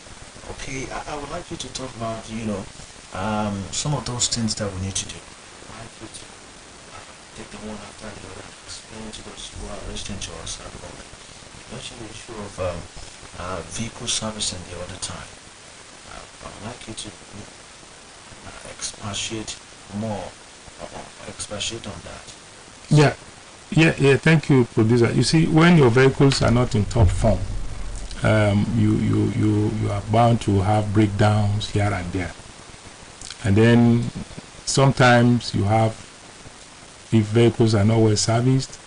When I mean servicing, I mean checking of every other aspect of the vehicle. The engine is very important, and then if it breaks down on the highway, of course you are going to constitute obstruction to the other road users. So if you are moving with your vehicle, you must ensure that the vehicle is in top form, is serviced, and then you get to your destination safely. Secondly, you must avoid speeding, over speeding. That is the real killer. Then, of course, like I said earlier, we have the joyful season, and of course, we are not praying for any crash. But you see, people who take more than what the body system can accommodate when it comes to driving and drinking, or drinking and driving, or in other substances, being involved in taking some other substances and here and there. And of course, the FRSC, we have also put our own mechanism in place. We have the breathalyzers, which we can use to determine the quantity of alcohol that the motorist has ingested. Again, we have the radar guns that we use in detecting the speeds. So we have all these things in place. So avoid all this during this period so as to arrive at your destination safely. Then, like I said before, sharing the roads with other road users is very important. When you are driving on the road, you must respect other road users and ensure that you share the roads accordingly so that there will be no conflicts on the road. So that there should be safe, driving distance, because a lot of people, you look at them. I don't drive, but if you see the way, people overtake, on our roads, it amazes you. Most especially the motorcycle, commercial motorcyclists, the Okada riders.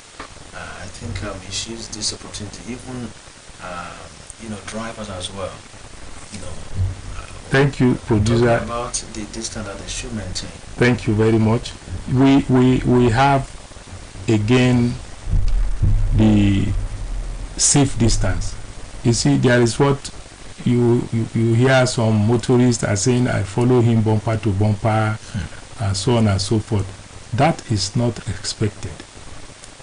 What if you are driving and you are following a vehicle, or a vehicle is even following you, or a motorcyclist? You must keep safe distances. And these safe distances are distances that you keep so that if the person in your front applies the brake and you apply your own brake, what distance are you going to cover before you have an impact with the vehicle that is in your front? So you have to ensure safe and very safe distance, so that expect the person in your front, whether he has not stepped on his brake or not, expect him anytime he may step on the brake. And when he steps on the brake lights are supposed to be on. That brings us to the using of lightning system, that the brake lights must be functional.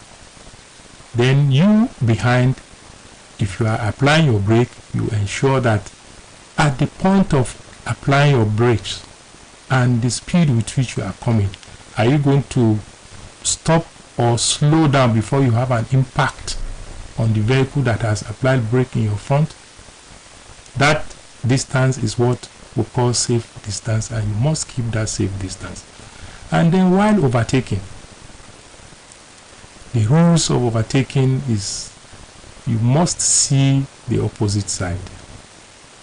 That no other vehicle, be it motorcycle, tricycle, or even a pedestrian trying to cross, you must ensure that the opposite side of where you are going is free before you overtake. It is not expected that you overtake at bends, and don't overtake while climbing the crest of a hill. The summary is that you must overtake where you can see and can be seen. That is to say, you are sure you are seen far off, and then the person you are overtaking is equally seeing you, and you have announced to him by way of horning.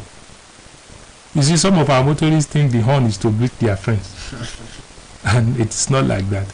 The horns are very important aspect of the vehicle. Probably you want to overtake, you honk and then you overtake while the road is clear. Okay.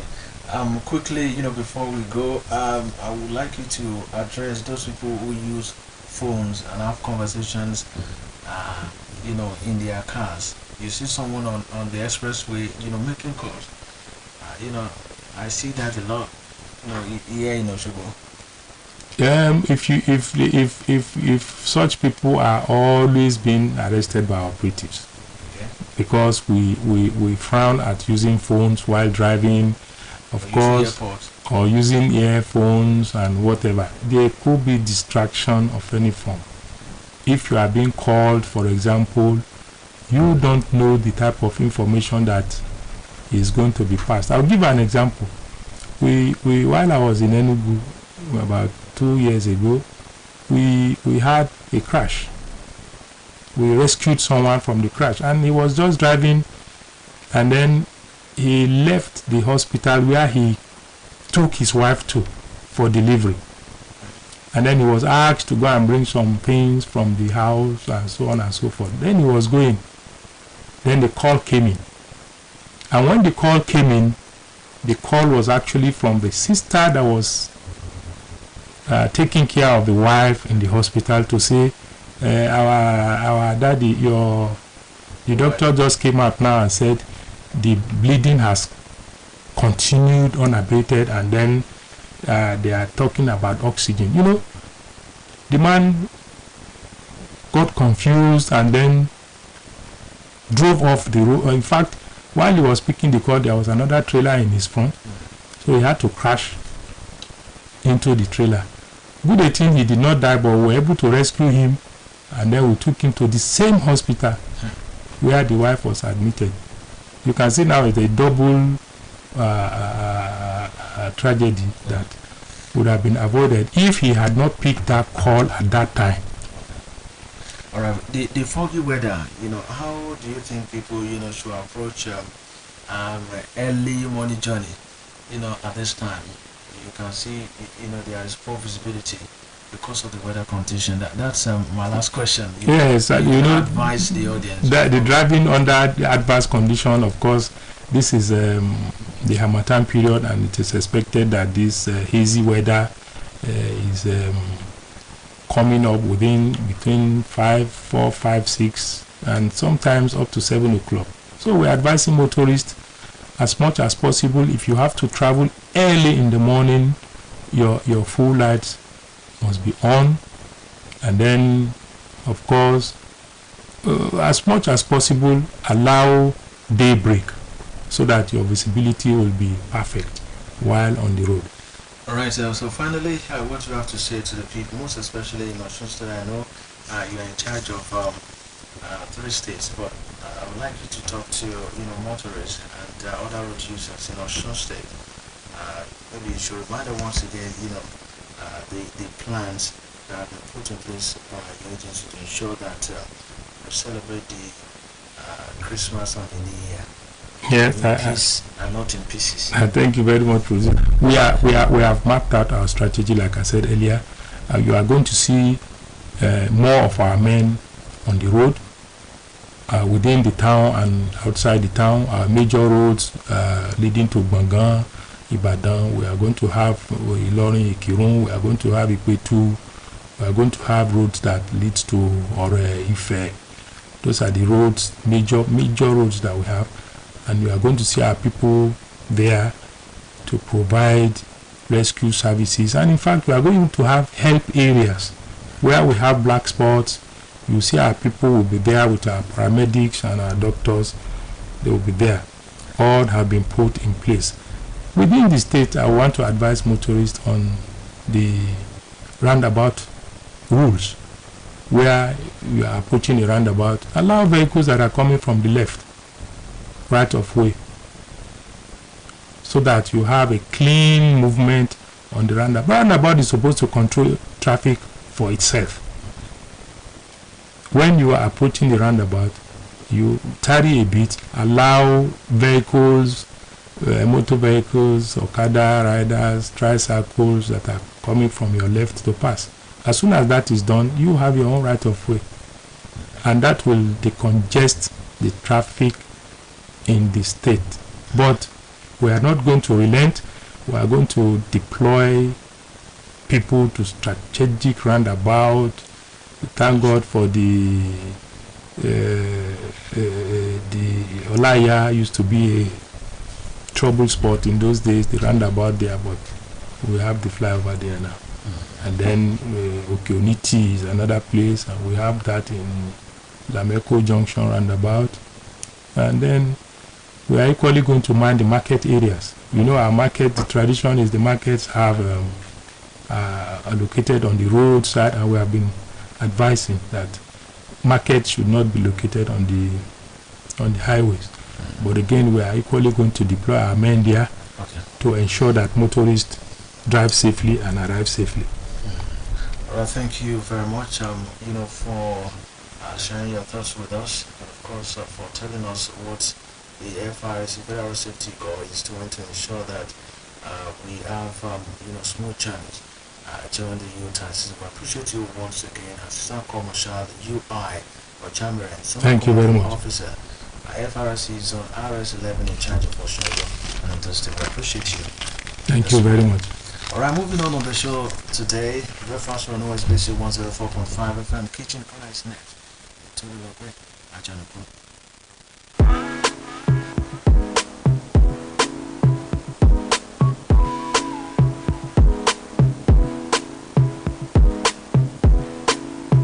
Good morning. I welcome you to another beautiful episode of Kitchen Corner segment on Breakfast Tray. You are listening to OSBC Radio 104.5 FM Oshobo, Voice of the West Nigeria. Kitchen Corner is a segment where we bring you different delicacies and how to prepare it. I am Tolulope Ajanaku, your host on the segment. Today, I will be teaching us on how to prepare African jollof rice. Nigeria jollof rice. This African dish is packed full of flavor. Nigeria jollof rice is a rice dish that is popular in West African countries and all over the world. It is a one-pot dish where rice is slowly cooked in a rich tomato sauce, herbs and spices base. It is also sometimes referred to as jollof rice. There are different variations of West African jollof rice, including the Nigerian jollof rice, Senegalese, Liberia and Ghana jollof rice. But today, I will be teaching us the Nigeria jollof rice. Let's go on this short break. By the time we'll come back, I will be listing the ingredients you will need to cook the Nigeria jollof rice.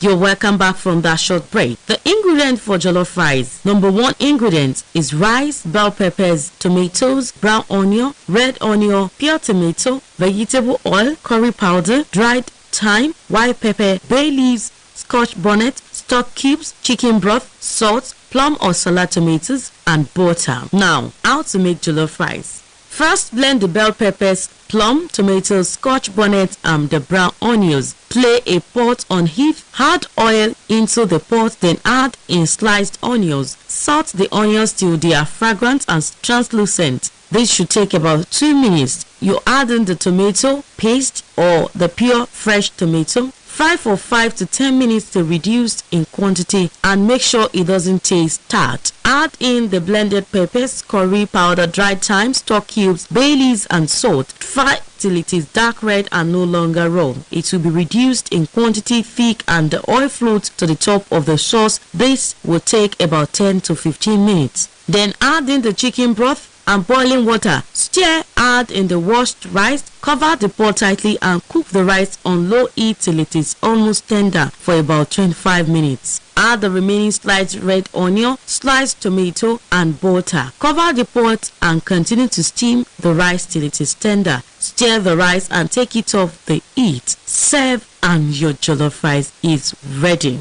Then how long to cook jollof rice? On average, cooking jollof rice takes between 40 to 60 minutes depending on the quantity. The rice usually cooks at the same time, either in small or large quantities, but it takes longer to fry the tomato pepper base for a large quantity. Therefore, it will take a shorter time for frying the pepper base for 10 servings than the pepper base for 20 servings. To fry the sauce base, it takes about 10 to 20 minutes, while it takes about 30 minutes to steam the rice in the sauce base. What to serve with? You can serve your jollof rice with roast chicken, fried plantain, fried beef, fish, fried chicken, turkey, salad, or moi moi.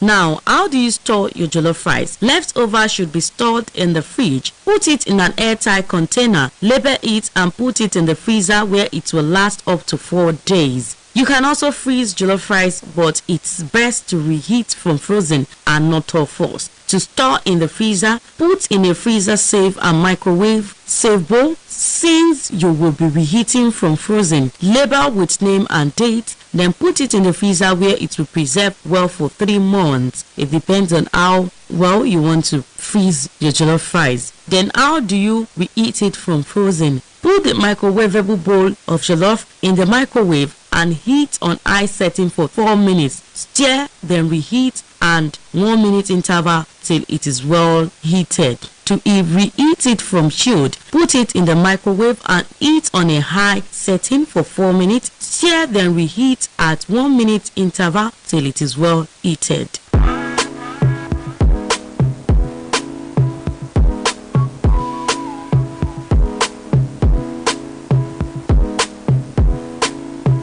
Now, is jollof rice healthy? Yes, it is healthy if eaten in moderation as part of a healthy diet. You can make it healthier by using a lesser quantity of oil, which in turn reduces the calories. Then, how do I make my jollof rice red? Now, a lot of people do ask this question. By using a higher ratio of red bell pepper or paprika of tomatoes, and by using pure tomato, the rationing in this recipe works best for rich reddish jollof. How do I make my jollof rice smoky? There are different ways, such as adding bottled smoky flavor, placing charcoal in the pot, or naturally burning the rice.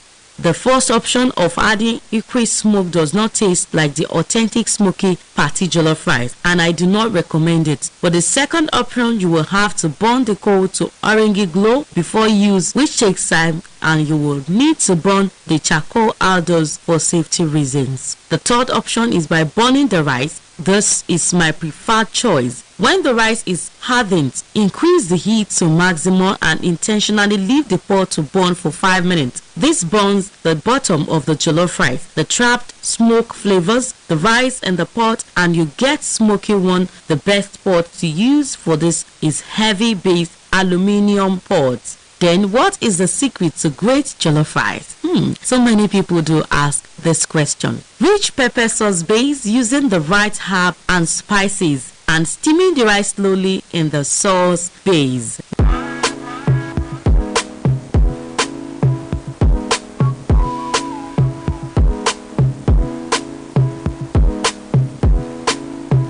Now, what is the differences between Nigeria jollof rice and Ghanaian jollof rice? Nigeria jollof rice is cooked with easy cook long grain rice or Sela basmati rice, but Ghana jollof rice is cooked with basmati. How do you make jollof rice not soggy? by not adding too much water. It needs steam and low heat to cook, not a lot of water. Now, let me give you some tips today. You can roast the peppers before blending to give it smoky flavor. It is best to use heavy-based aluminum pot to cook the rice. Cover the pot with a tight-fitting lid to trap in the steam. You can use foil paper to cover the pot before covering it if the lid is not tight-fitting. Cook rice on low heat. Don't use too much water to cook it, as it mostly needs steam to cook. Fry the tomato pure to prevent tart or sour taste. Use Nigerian curry powder that is homemade or store-bought, ones like Lion's curry or Ducros curry powder.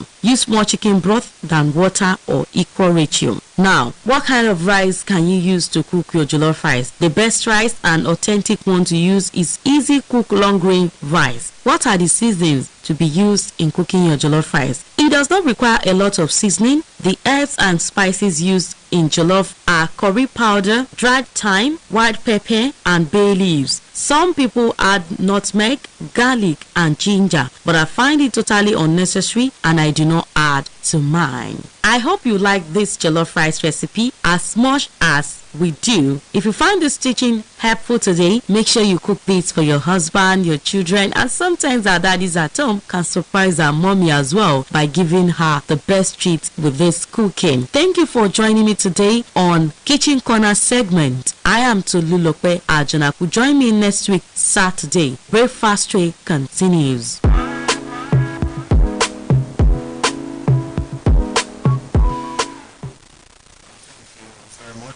Ajonaku for that delicious jollof rice. I really love it. And locations today, jollof rice definitely will be served. And there was a time that challenge started on Twitter, where the vice president of the country, Professor Yemi Osinbajo,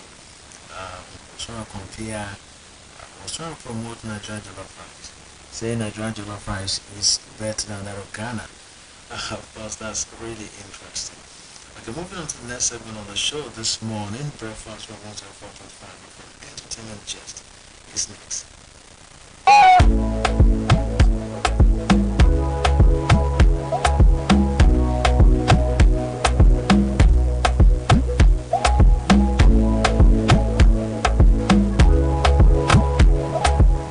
Good morning, my dear listeners. You're welcome to another episode of Entertainment Gist on Breakfast Tray.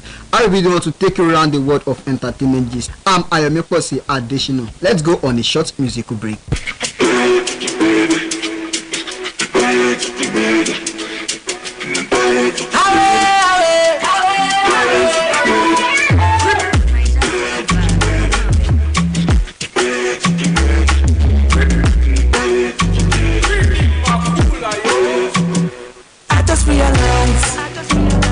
When I come around, and when they play the sound, I just feel alive.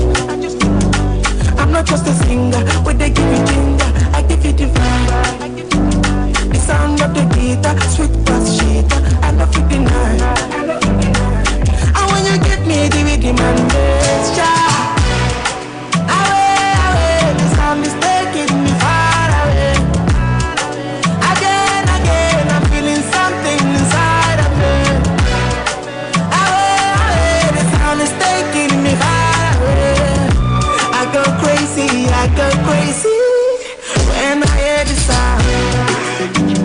When I hear the sound. When I hear the sound.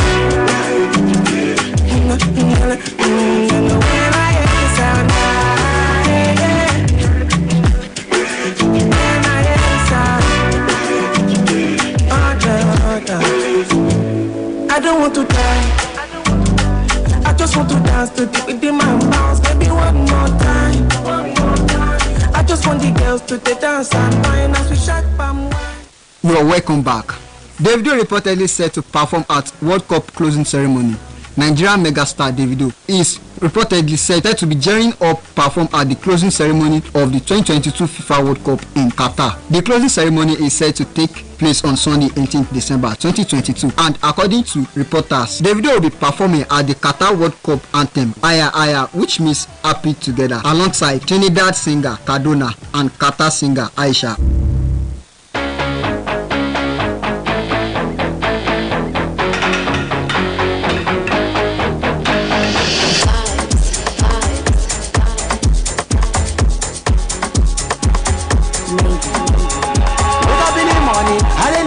chasing the money, chasing it back, no looking back.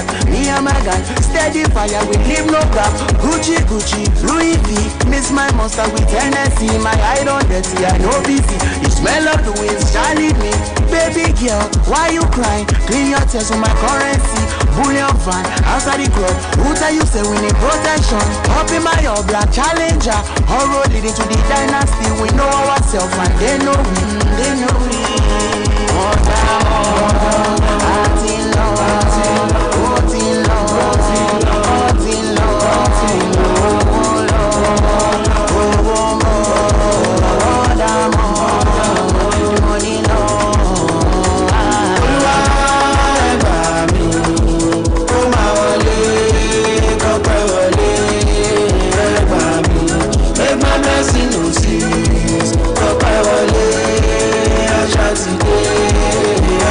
I can't hide my emotions. I am disappointed. Black Bones react to Wizkid comments on Nigeria rappers. Nigeria rappers Emeka Akumefule, popularly known as Black Bones, has reacted to Wizkid comments at Nigeria rappers. Nigerian megastar Wizkid had an interview that he doesn't listen to rap as the journey was dead and he bored by the similarities in beats and style. The statements draw reactions from various Nigerian rappers disagreeing with Grammy winner after staying silent on the issue. Black Bones has finally decided to hear his view as he revealed he is disappointed and hurt by the comments. Kizzane's Buga is the most searched song in Nigeria in 2022. Kizzane Mega Hit Buga has emerged most searched song on Google in Nigeria in 2022 after enjoying massive commercial success. Kizzane and Techno Buga is one of the most biggest songs out of the Africa in 2022 and it crossed borders and captivated listeners across multi countries.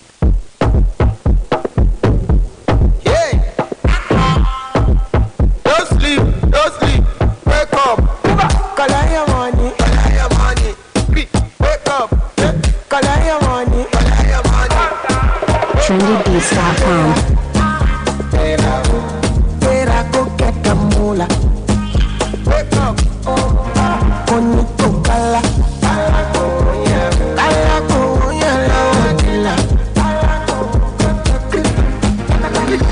Don't walk, you don't try. You supposed to be jai. Kill up, come, become person, person we don't mind. Boy, when I land softly on the sofa. So far so good, only by Joe. Let me see you, let me see you, go. Let me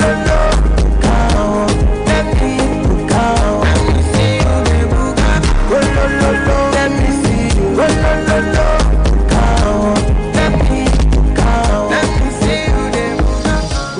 Camila Cabello set to storm Lagos after release of Fulosa remix with Oxlade. American singer Camila Cabello is set to visit Nigeria after she made a remix of Fulosa with Nigeria singer Oxlade. Camila made this known on her Twitter page on Wednesday with a snippet announcing that the remix officially drops on Friday. We have come to an end of today's entertainment gist on Breakfast Tree. I am Ayomekose Adesina. Join me next week for another beautiful episode of Entertainment Gist.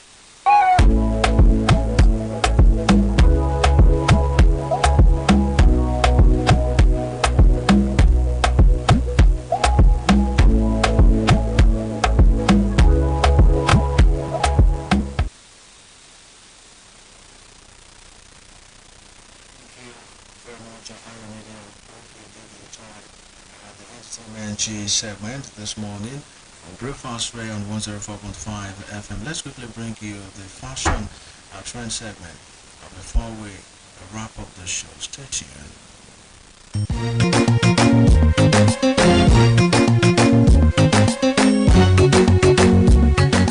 Good morning. Welcome to another episode of Fashion Trend here on Breakfast Ray. My name is Mona and today we'll be talking about box braids. I know a lot of us are familiar with box braid, especially the females. Box braid has to do with braiding, like is mentioned in the name. Well, like I said, today we'll be talking about box braid and everything you should know about box braid and how to make them and how to keep them. First of all, out of all the protective styles black women circle through, box braid hairstyles are probably one of the most popular, you won't argue. Not only are they super stylish, but they give us a chance to give our hair a break. When natural hair is over manipulated, it tends to cause breakage. So a protective style like box braids protects it from being harmed. Over the last few years, some of our favorite celebrities have made box braids their go-to hairstyle for red carpets or social media appearances, like our girl, for example, Tiwa, Rihanna, Waje, Chidima, so on. But first, like I said earlier, we're going to discuss what box braids is or what box braids are. In short, box braids are braids that get their name from the square shape in which your hair is sectioned off. They are most often installed with extensions and come in a range of lengths, sizes, and colors. If you're thinking of getting the style yourself, there are a couple of things you should know. First, you should treat and trim your hair prior. Natural hair is often blow dried out beforehand to make the installation process easier for your stylist, so you can have your ends cut then. Speaking of stylists, your stylist has to have enough idea of what you want to do, because I don't think it's everybody that really gets that shape when it comes to box braids. Yes, the shape has to come out. The shape has to really pronounce itself. So I recommend that you research your hair type and be conscious of the sensitive part of your scalp before you go for this braiding style. If you have a thin or weak hairline, then you shouldn't put excess tension on those areas. Once you have your box braids in, it's easy to forget about your actual from the root hair, which, yes, still requires moisturizing. A lot of us just make our hair and we do not moisturize it. But we need to always have to moisturize our hair to keep it moisture, to keep it moisturized, to keep it healthy while we are still on our box braid. We should get products, oils that has ingredients like coconut oil, jojoba oil, and olive oil are great to use when wearing these styles. And as for when to take them down, I recommend keeping them in for 2 months maximum. Well, now that we have the basics out of the way, let's talk about the coolest boxed braid hairstyles for you to consider.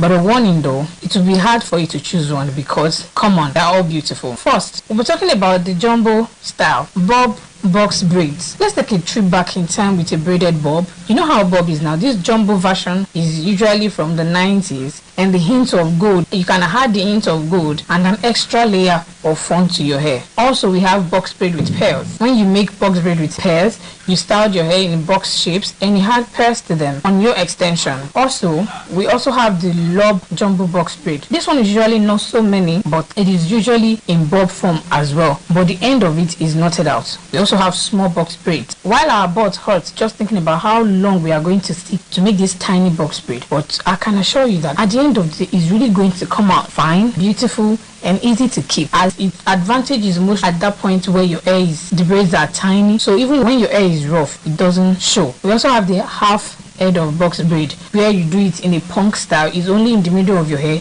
that you box or that you make, so it's only at the center of your hair that you make this hair from. We have medium sized braid, and this medium sized braid has to do with your hair is not too big and it's not too small, so if you make these hairstyles in a medium sized box braid. We also have the mini blonde braids. When I say mini blonde braids, it's a form that the braids are tiny, not really tiny, but they are mini, and you add a color of blonde to it. We also have the braided buns, where you just braid your hair into buns, and where you have your hair into buns and you just braid them, and when you're done, you pack them into sections. Yes, I'm very sure that a lot of us are very familiar with all these styles already, but I can tell you for one that having this hairstyle is really interesting. It's really beautiful. It's really easy to keep if you know how to maintain your hair. And do not forget to always keep your hair clean. When you want to sleep with hair bonnet, sleep with cap, especially silk or lining material as your hair bonnet when you want to sleep, so as to keep in the moisture and also to keep your hair in shape for the next morning, especially for those of us who do not like styling our hair every morning. So this bonnet helps to keep your hair in shape. Well, and that's all I have for you today on fashion trends. Thank you for listening. My name is Mona.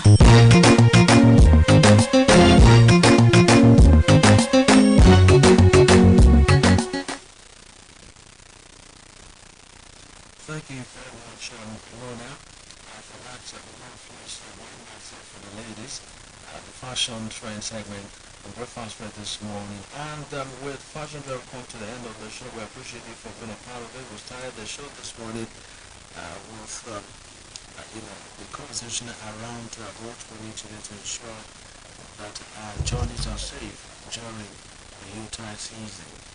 We spoke with Assistant Commissioner of the Private General, Senior Commanding Officer, FRSC, Zone RS, and then in charge for sure for Utah State. So I'll be learning a lot on that particular segment this morning on the show. And Dr. Ajanaku brought us the kitchen concept and of course some entertainment juice with Luposi, Christian Kimura, just brought us the segment, the fashion dress about breakfast with this morning. Thank you very much for being a part of it. Don't forget, our Father Christmas, our Father Christmas is very much around here at OSBC. You can bring your children to come see the Father Christmas with lots of amazing. So thank you very much for being a part of the show today. I appreciate Jumoke Oladipo has been managing the studio, the producer of the program. This is not for Tony or Jeremy and Dupla Kiyemi, the executive producer. My name is Shelly Babawale. Wishing you a wonderful weekend. Bye now, and compliment of the season.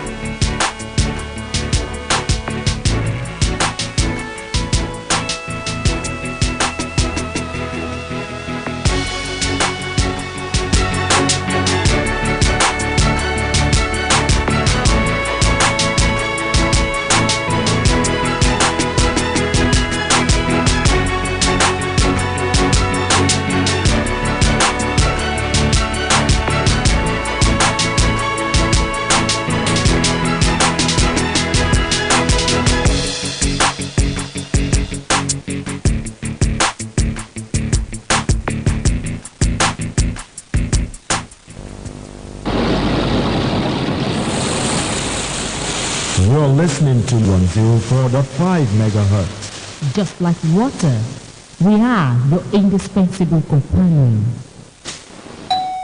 ẹ̀lẹ́ o alábàágbé mi mo ní kí n wá bẹ̀yìn wò ni ìyá Bíọ́lá àlàáfíà la wà ẹ ṣeun mo kọ yín kọ wọ́n wà ẹ̀yin náà ńkọ́. kódà ìyá mi lábúlé gan wà lálàáfíà ìyá Bíọ́lá ṣé kò sí. mẹ́wòó ìtasọ́sọ́ jọ̀lọ́ fún yín ò jẹ́ rí mú mi o ni mo bá ní wọ́n fọwọ́ ara mi tún ara mi ṣe. ẹ wọlé wá jẹ́wọ́ jàre.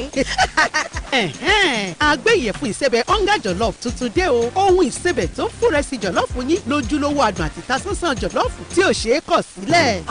Onga, Mama's helping hand.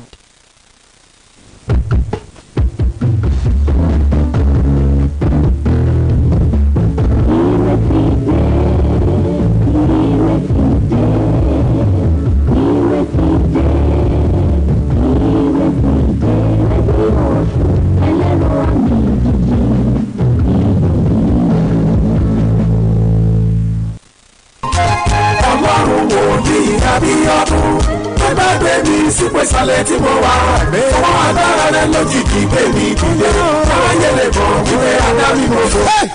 wọ́n ní ọlọ́run aláàyè prọfẹ̀tà Adéníyì Abíọ́dún jẹ́ tó padà bọ̀ wá sílùú Òṣogbo lẹ́ẹ̀kejì nínú sọ́jí ìta gbangba ọlọ́jọ́ mẹ́rin o. àkórí yẹn náà ni bíbọ̀ lọ́wọ́ ogun tó lé. látọjọ́ Monday 12 bí Thursday 15 December ìpadàbọ̀ wòlíì sílùú Òṣogbo lẹ́ẹ̀kejì torí rẹ ni o. àwọn tó wà ń bẹ̀ nígbà tí wòlíì wà lákọ̀ọ́kọ́ àwọn ló lè ròyìn iṣẹ́ agbára àti yanu. ìwọ lọ̀rọ̀ ẹ̀rí ìpadàbọ̀ lẹ́ẹ̀kejì kan. gbogbo ìlú Òṣogbo àtàgbèdì ẹ̀. ẹ wá pàdé Jésù oníṣẹ́ ìyanu kórè òpin ọdún dé o. nípasẹ̀ ìgbìmọ̀ wòlíì máa jẹ́ mọ́ tàwọn olórí ẹ̀mí ní sà. prọfẹ̀tà Adéníyì Abíọ́dún jẹ́. wọ́n a máa sọ̀rọ̀ ṣẹ́ ẹ̀rí a máa farahàn lọ́gán. látọjọ́ Monday 12 bí Thursday 15 December láago 3 ọ̀sán. ọba adéǹlé pàkàndà bus. bàbá oníṣẹ̀kẹ̀rẹ̀ ayé tó lọ́ṣogbo la ó ti pàdé o. ọ̀rọ̀ ẹ̀rí ohun tí Ọlọ́run máa ṣe ìwọ ló máa sá. ẹ̀rù Ọlọ́run ọba bà mí bí n bá sì sọ pé ẹ̀rù rẹ̀ bà mí àwọn iṣẹ́ ìyanu tó ń ṣe lóríṣiríṣi tó ju ti èèyàn lọ òun náà ló ń bẹ̀rù rẹ̀ bà mí. ẹ̀yin èèyàn nílùú Òṣogbo nípínlẹ̀ Ọ̀ṣun jákèjádò agbègbè Ọ̀ṣun akínyín pípẹ́ mà tó kú lé o ẹ tún káàbọ̀ lẹ́ẹ̀kan sí i bẹ́ẹ̀ bá ti gbóhùn wa ẹ tún ti mọ̀ wípé iṣẹ́ ìyanu tún fẹ́ ṣẹlẹ̀ gẹ́gẹ́ bí ó ti ń ṣẹlẹ̀ torí pé Ọlọ́run ọba tó ń ṣe bẹbẹ láti àtijọ́ ni ó ṣe títí di àkókò yìí bẹ́ẹ̀ ni yóò sì máa wà títí láíláí ó tún ti fẹ́ ṣe lásìkò yìí nípínlẹ̀ Ọ̀ṣun gbogbo yín mo wá kí yín pé ẹ káàbọ̀ sí orí ètò yìí lónìí àkànṣe ètò tó ní níbi ẹ ti ń gbúròó mi bàbá wa tí wọ́n jẹ́ alábòjútó gbogbogbò tọ́lọ́run lò nínú iṣẹ́ ìránṣẹ́ ìjọ CAC Freedom City Prophetic and Deliverance International Ministry bàbá tó ti wà pẹ̀lú mi ní yàrá ń bí láti jẹ́ kẹ́ ẹ tún gbọ́ nípa ohun tí ọlọ́run tó fẹ́ ṣe láti iṣẹ́ ìránṣẹ́ yìí dádì mo kí wípé ẹ tún káàbọ̀ sípínlẹ̀ Ọ̀ṣun lẹ́ẹ̀kan sí. ògo ni fún orúkọ Olúwa lókè ọ̀run ògo ni fún orúkọ Olúwa lókè ọ̀run ògo ni fún orúkọ Olúwa lókè ọ̀run. Gbogbo ẹ̀yin ará Òṣogbo. Every Òṣogbo resident. Ẹ gbọ́ ọ̀rọ̀ Olúwa o. Hear the word of God. Olúwa ló ń dé. The Lord said he has come. Kò sẹ́ni tó lè dá dúró. There is nobody that can stop him. A tún ti wà nílùú Òṣogbo. We are already at Òṣogbo to fún iṣẹ́ agbára ẹlẹ́ẹ̀kejì. For a powerful work for the second time. Ẹnìkan sàmẹ́. Somebody saying amen. Gbogbo májẹ̀mú àfògóṣòfò. Every covenant that wastes one's tó ń bẹ lára rẹ. has the size in your body. Tí ò jẹ́ kó oríire mú lọ́dún yìí. To prevent you from having bí o bá lè sàmì méje. lórúkọ Jésù májẹ̀mú yẹn lánàá. àmín àmín àmín àmín àmín àmín àmín lórúkọ Jésù. gbólóhùn kejì rèé. This is the second statement. gbogbo ẹni tó ní bò ń bá ń bẹ láyé. Everyone that says if he or she is still alive. tó lóun ò ní jẹ́ kí ayé rẹ̀ rìn jìnnà. And they says they will not allow you to be èmi dúró bí wòlíì torí àánú gbà. I stand as the prophet that have obtained Raili Skapaili Mozondalia. lórúkọ bàbá tọmọtì àmọ́ ẹ̀mí ẹ̀ ṣòfò náà. ẹ̀yin ará Òṣogbo. wòlíì Adéníyì Abíọ́dún James náà ni. Olúwa tó rán mi sí ìlú Òṣogbo yìí. fún iṣẹ́ agbára ẹlẹ́ẹ̀kejì. àwọn tí ó witness alákọ̀ọ́kọ́. wọ́n lè gbàgbé sí Ọlọ́run lára wọn. iṣẹ́ yẹn ju òye wòlíì lọ. ohun tí Ọlọ́run ṣe ju òye ọkùnrin lọ. ohun tí ẹlòmíì ò lérò pọ́wọ́ òun lè tẹ̀ lọ́dún mẹ́wàá. Ọlọ́run fún un nínú iṣẹ́ agbára ìpàdé àdúrà tó lọ. Olúwa tó rán mi wá ní àkejì. pé ọmọ àwọn kan wọ́n ń sun ẹkún kọ̀rọ̀. àwọn kan ayé ti gba ògo lọ́wọ́ wọn. àwọn kan gbogbo ayé wọn náà fi ń ṣiṣẹ́. wọn àti rí nǹkan kan kó jọ. àwọn èèyàn kan wà. bí wọ́n ṣe ń dàgbà lọ́jọ́ orí. ayé wọn ò dàgbà lórere. ẹlòmíì ṣiṣẹ́ mẹ́wàá lọ́dún yìí. kò ní èrè kankan. Olúwa ní ọmọ mi. Adéníyì gbọ́. ó máa lo Òṣogbo lẹ́ẹ̀kan sí. torí àwọn èèyàn yìí. wọn gbọ́dọ̀ jáde ní 2022 lọ́wọ́ òfo. gbọ́sà mọ́mì. dádì gbọ́sà. ìdí tí a ṣe ń padà bọ̀ báyìí. a fẹ́ lé ẹ̀mí kan jáde lára ẹ̀. a pè ní ẹ̀mí òfo. olóòtú sà. yes sir daddy. ẹ̀mí burúkú pọ̀. a jẹ́ kéèyàn ṣiṣẹ́. kò ní jẹ́ èèyàn rí nǹkan mú. ṣé ẹnìkan gbọ́ mi lọ́ṣogbo. àti àwọn agbègbè ẹ̀. bóyá Ìkìrun ló ti ń gbọ́ mi. bóyá Iléṣà. ẹ wo èyí tá a ṣe lọ lóòtú. àwọn èèyàn wá láti Èkìtì. àwọn èèyàn wá láti Èkó. ibi tí àrùn ti bà mí rè. àwọn ọmọ tó wà níbi lè ṣẹlẹ̀ rí. àwọn èèyàn wá láti Ghana. nígbà tí iṣẹ́ ìyanu bẹ̀rẹ̀. mọ́mì bóyá wo sí ń bẹ̀ gbà yẹn. àbò wà ń bẹ̀ ń gbà yẹn. sórí ẹlẹ́ẹ̀kejì yìí. ó máa bẹ̀rẹ̀ ní Monday tá a fẹ́ mú yìí. aago mẹ́ta ọ̀sán náà ni. ló máa bẹ̀rẹ̀ ní ọba Adéńlé park. ní roundabout bàbá oníṣẹ̀kẹ̀rẹ̀. ní Ayétòrò. ní ìlú Òṣogbo. bóyá wo òmò Òṣogbo tẹ́lẹ̀. ó dẹ̀ ń bọ̀ látọ̀nà jíjìn.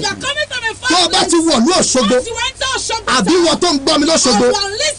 bí ọ̀kadà níbikíbi lọ́ṣogbo. sọ pé ó lọ sí Ayétòrò. máa tẹ̀ mọ́ lọ́kadà létí pé roundabout bàbá oníṣẹ̀kẹ̀rẹ̀.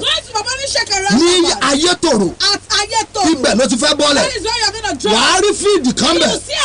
wọ́n pè ní ọba Adéńlé fíìdì. ẹlòmíì pè ní ọba Adéńlé park. sọrí èyí tó lọ. ìyẹn ò gba èrò. àwọn èèyàn kún ojú títì. sọrí ankachifu agbára yẹn. tí Ọlọ́run lò ń gbà yẹn. tí a pín fún gbogbo èèyàn. mo tún kó bọ̀ lẹ́ẹ̀kejì.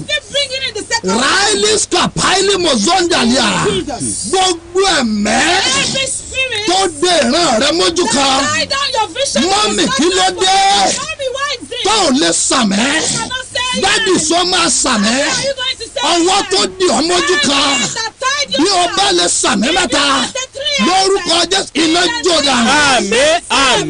àmín lórúkọ Jésù. ní ọjọ́ Monday yìí live and direct ní Òṣogbo màá wà lọ́ṣogbo níbikíbi tó ti ń gbọ́ mi ẹjẹ́ pàdé ní ọba adélé park ní roundabout bàbá oníṣẹ̀kẹ̀rẹ̀ ní ayétòrò ní ìlú Òṣogbo wá gbọ́sà àwọn tí ó wà àkọ́kọ́ wọ́n mọ tí mo ń sọ yìí aago mẹ́ta lè pàdé ó bẹ̀rẹ̀ bọ̀ tètè dé ẹ wò yí tá a ṣe lọ àwọn èèyàn ń débẹ̀ láago mẹ́wàá torí wọ́n ń gbọ́rọ̀ yín akáchífù yẹn sọ̀rí akáchífù tí mo ń bọ̀ wá pín yẹn mọ́mì dádì má fi ṣeré ó lè tètè gbéra láàárọ̀ kó o dé sórí fíìdì yẹn èmi fúnra mi máa pín bẹ́ẹ̀ ni sọ èmi máa pín máa fún gbogbo èèyàn bí Olúwa ṣe ràn mí lọ́wọ́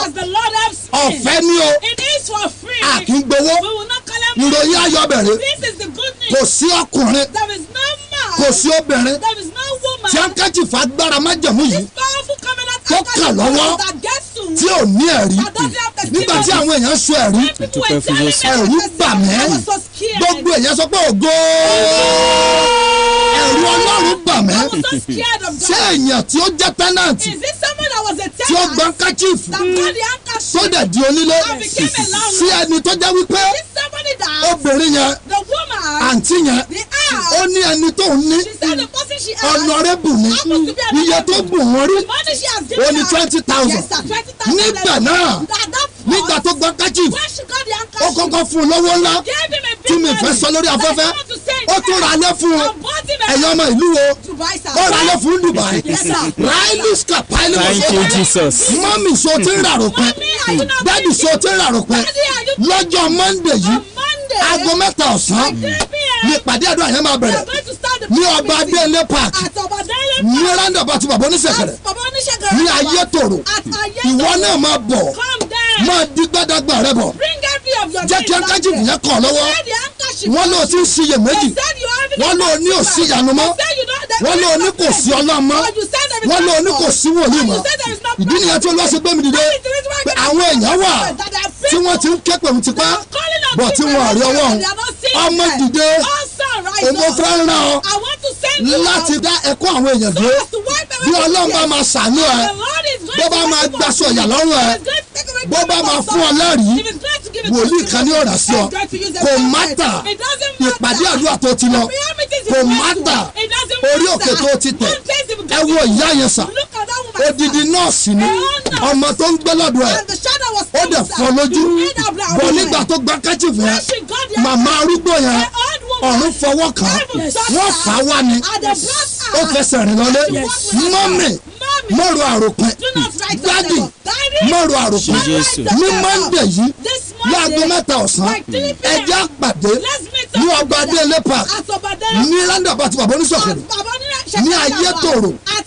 ní ìlú Òṣogbo ó máa dára fún ẹ torí akájìfù yẹn má mísì ẹ dádì mọ́mì ọdún yìí lọ mo tún bọ̀ lọ́ṣogbo ní ọjọ́ Monday yìí láago mẹ́ta ọ̀sán la máa máa pín akájìfù yẹn ó lè ti débẹ̀ láàárọ̀ kò sẹ́ni tó máa lé ọ èyí tá a ṣe lọ àwọn èèyàn débẹ̀ látago mẹ́jọ àárọ̀ títí dago mẹ́ta ọ̀sán wọ́n dẹ̀ gbọ́n káchífù yẹn ọ̀fẹ́ ni o a kì í gbowó bẹ́ẹ̀ ni ọ̀fẹ́ ni lórúkọ Jésù àkókò yìí mo máa rí tiẹ̀ sí God bless you. amen. ẹ̀yin èèyàn nílùú Òṣogbo ìpínlẹ̀ Ọ̀ṣun àti agbègbè rẹ̀ ẹ sọ pé àsìkò tó ti tó ẹ ti bọ́ òfò dágbére fún yín àṣetì ìbànújẹ́ lápapọ̀ gbogbo ẹ̀ ti di ohun àfìsẹ́yìn tí eégún fi sọ fún yín torí pé ọlọ́run tó fẹ́ ṣiṣẹ́ lẹ́ẹ̀kan ṣiṣẹ́ ní ìlú Òṣogbo yìí láti ipasẹ̀ iṣẹ́ rẹ̀ ṣe yóò tún mì títì.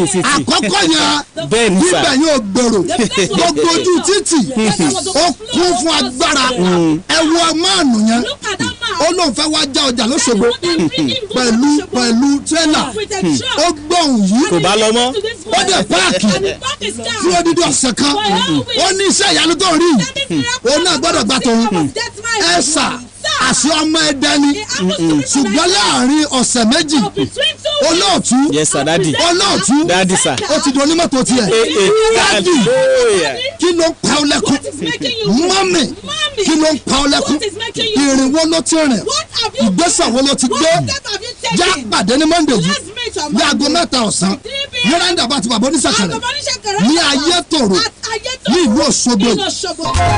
Ọlọ́run wò ní ìdàbí ọdún bàbá bèbí sípò ìsàlẹ̀ tí mo wà ọwọ́ agbára rẹ lójijì gbé mi dìde káyé lè bọ̀ wúwe adámi mo bò. wọ́n ní Ọlọ́run aláàyè Prọfẹ̀tà Adéníyì Abíọ́dún jẹ́ wọ́n padà bọ̀ wá sílùú Òṣogbo lẹ́ẹ̀kejì nínú sọ́jí ìta gbangba ọlọ́jọ́ 4 o. àkórí yẹn náà ni bíbọ́ lọ́wọ́ ogun tó le. látọjọ́ Monday 12 bí Thursday 15 December ìpadàbọ̀ wòlíì sílùú Òṣogbo lẹ́ẹ̀kejì torí rẹ ni o.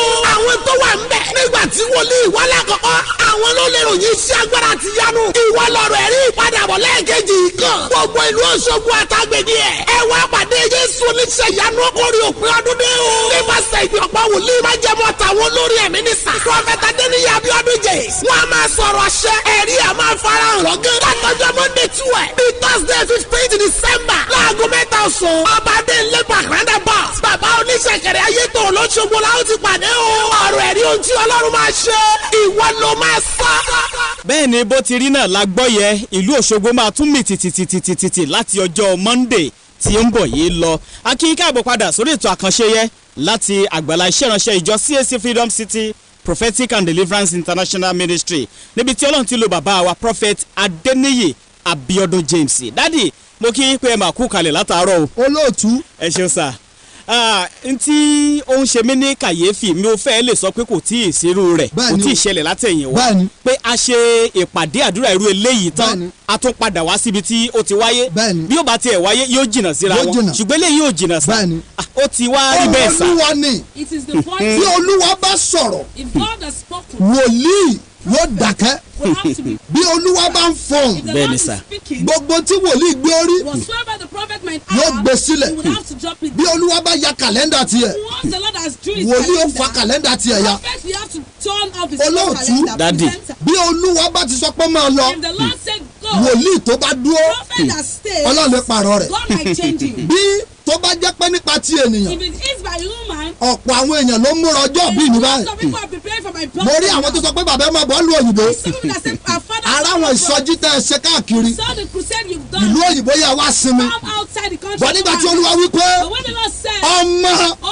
àwọn kan ń gbé ìgbé ayé òfo ní ìlú Òṣogbo ẹ̀mí yẹn ò gbọ́dọ̀ bá wọn wọ́dún tuntun mọ́mì sà dádì sà àǹtí bọ̀dá kìí sí ọ̀rọ̀ ẹ̀sìn lèmi bẹ́ẹ̀ sọ kìí sí ọ̀rọ̀ pé ṣọ́ọ̀ṣì kan mò ń sọ èmi ò bẹ́ẹ̀ sọ̀rọ̀ pọ̀ mọ̀ lúbà ní ọ́ máa kú ẹrù rẹ bọ̀ ní ọjọ́ Monday yìí tá a fẹ́ mú ìgàgàgà ní ọba délé park ní roundabout bàbá oníṣẹ̀kẹ̀rẹ̀ ní Ayétòrò ní ìlú Òṣogbo olóòtú bàbá kan wá láti Ìpotì Èkìtì ṣé Ìpotì ni bàbá tó tún wá bá wa lọ́fà yìí Ìpotì Èkìtì bàbá yẹn wá ó sun oorun ọjọ́ 5 lórí fídì yẹn a tún parí ń bẹ̀ a lọ Ifẹ̀ bàbá yìí tún tẹ̀lé wa bàbá yìí tún gbọ́ lórí rédíò pé mo tún wà lọ́fà bàbá tó wà ń bẹ̀ mo ní bàbá kí ló ń wá ó ní tí mò ń wá ti tẹ̀mí lọ́wọ́ ó ní ṣùgbọ́n mi ò ní fi yín lẹ̀ ibikíbi tí n bá ti gbọ́ bí ẹ tún lọ ó fi Èkìtì lẹ̀ Òṣogbo làkọ́kọ́ tó máa wá o ọ̀run dà lóhùn mọ́mì bó ṣe jókòó lé kò dáa tó nǹkan lè yí padà ní ọdún yìí wọ́n gbọ́ wọ́n ló ti sọ̀rọ̀ tínú wọ́n lọ́dún yìí ti lọ wọ́n lọ ti pinnu pé bọ́yọ̀ o máa lé lọ́dún tó ń bọ̀ èmi ò gbà bí wòlíì rẹ mi ò gbà bí ikọ̀ ọlọ́run mi ò gbà bí ẹni tí ọlọ́run rán mi ò gbà mọ́mì dádì tó ń gbọ́ mi máa kígbe nulẹ̀ tó kù kọ́ bí parí mo máa rí tèmi ṣe máa kígbe nulẹ̀ sọ pé màá rí tèmi ṣe sọ pé màá rí tèmi ṣe máa fi ọkùnrin kan ẹ̀ nínú bíbélì wọ́n ti sọ̀rọ̀ tínú ṣùgbọ́n lójijì ọ̀run jáde sí lúùkù orí karùn-ún ẹsẹ̀ ìkíní kí n dé lóòtú náà ìbéèrè. Let me answer presenter his question. ta ló ń kà á. ó sì ṣe mọ́mì. nígbà tí ìjọ ènìyàn súnmọ́. nígbà tí ìjọ ènìyàn gbọ́sà wọ́n lọ wọ́n ń bá Jésù ní. they were coming to meet Jesus. wòlíì tọ́lọ́ fẹ́ lò fún ẹ. the prophet that God wants to kò ní yájú lé wá báyìí. will not prognosticate. ilé mélòó mo fẹ́ yà. how many houses ẹ wò sọ́jí tá a ṣe lọ́mbẹ̀ yẹn. look at the crusade. ẹ wò bí èrò ṣe pọ̀ tó. look at how people tí n bá fẹ́ mọ ìyálé. if I want to be good to ilé mélòó mo fẹ́ yà. how many houses. wọ́n lọ bá Jésù ní. they came to meet Jesus. mọ́mì ní Monday yìí. on Monday. tó tó di aago mẹ́ta ọ̀sán. before 3 p.m. máa lọ orí fíìdì yẹn. be going to the field. ní Ayétòrò. at Ayétòrò. nílùú Òṣogbo. at Òṣogbo town. níbi randa bá ti bàbá oníṣẹ̀kẹ̀rẹ̀. at bàbá oníṣẹ̀kẹ̀rẹ̀ tó bá ti débẹ̀. béèrè lọ́wọ́ ẹnikẹ́ni. sọ pé ọba adéǹlé pàtì. ibẹ̀ nípàdé àdúrà yẹn ti bẹ̀rẹ̀. ní aago mẹ́ta ọ̀sán. wọ́n lọ bá Jésù. jẹ́jọ́ pàdé Jésù. alágbára ẹnìkan tó lè yanjú ìṣòro yẹn. àǹtí kàwé. ó sì ṣe nígbà tí ìjọ ènìyàn súnmọ́ láti gbọ́ ọ̀rọ̀ Ọlọ́run tí ó sì dúró létí adágún Gẹ́nésárẹ́tì orí ọkọ̀ méjì tí wọ́n gùn létí adágún wọ́n bí dáadáa o mọ́tò méjì ló wà ńbẹ̀ èèyàn méjì ló wà nù ìṣòro èèyàn méjì ló wà nù ìdààmú mọ́mì gbọ́sà dádì gbọ́ ó tó ń là kọjá ìwọ nìkan kọ́ ṣùgbọ́n tó bá pọkàn pọ̀ tí a jọ pàdé lọ́jọ́ Monday ní aago mẹ́ta ọ̀sán ní ọba adélépa ní Ayétòrò ní randa bá ti bàbá oníṣẹ̀kẹ̀rẹ̀ mo gbàgbọ́ wípé ohun tó ṣẹlẹ̀ sọ́kùnrin kan bí ó fẹ́ ṣẹlẹ̀ sí mi ó fẹ́ ṣẹlẹ̀ sí ọ ìdí ayé yí padà èèyàn kì í pàdé Jésù kí ayé ẹ̀ wà bákan náà àfi tó bá pàdé ẹ̀ èèyàn méjì ló wà ní ìdààmú ṣùgbọ́n ọ̀run fọwọ́ kan nìkan ó ju ẹnìkan lẹ̀ àti kàwé.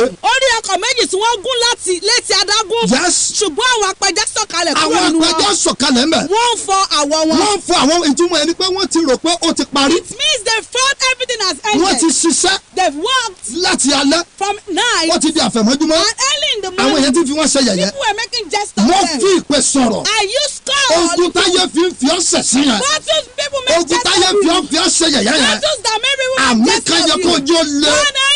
dáàbì jẹ́ kí àmì yẹn lé sà. bí o bá lè sàmẹ́. bí a ṣe jọ ń pàdé.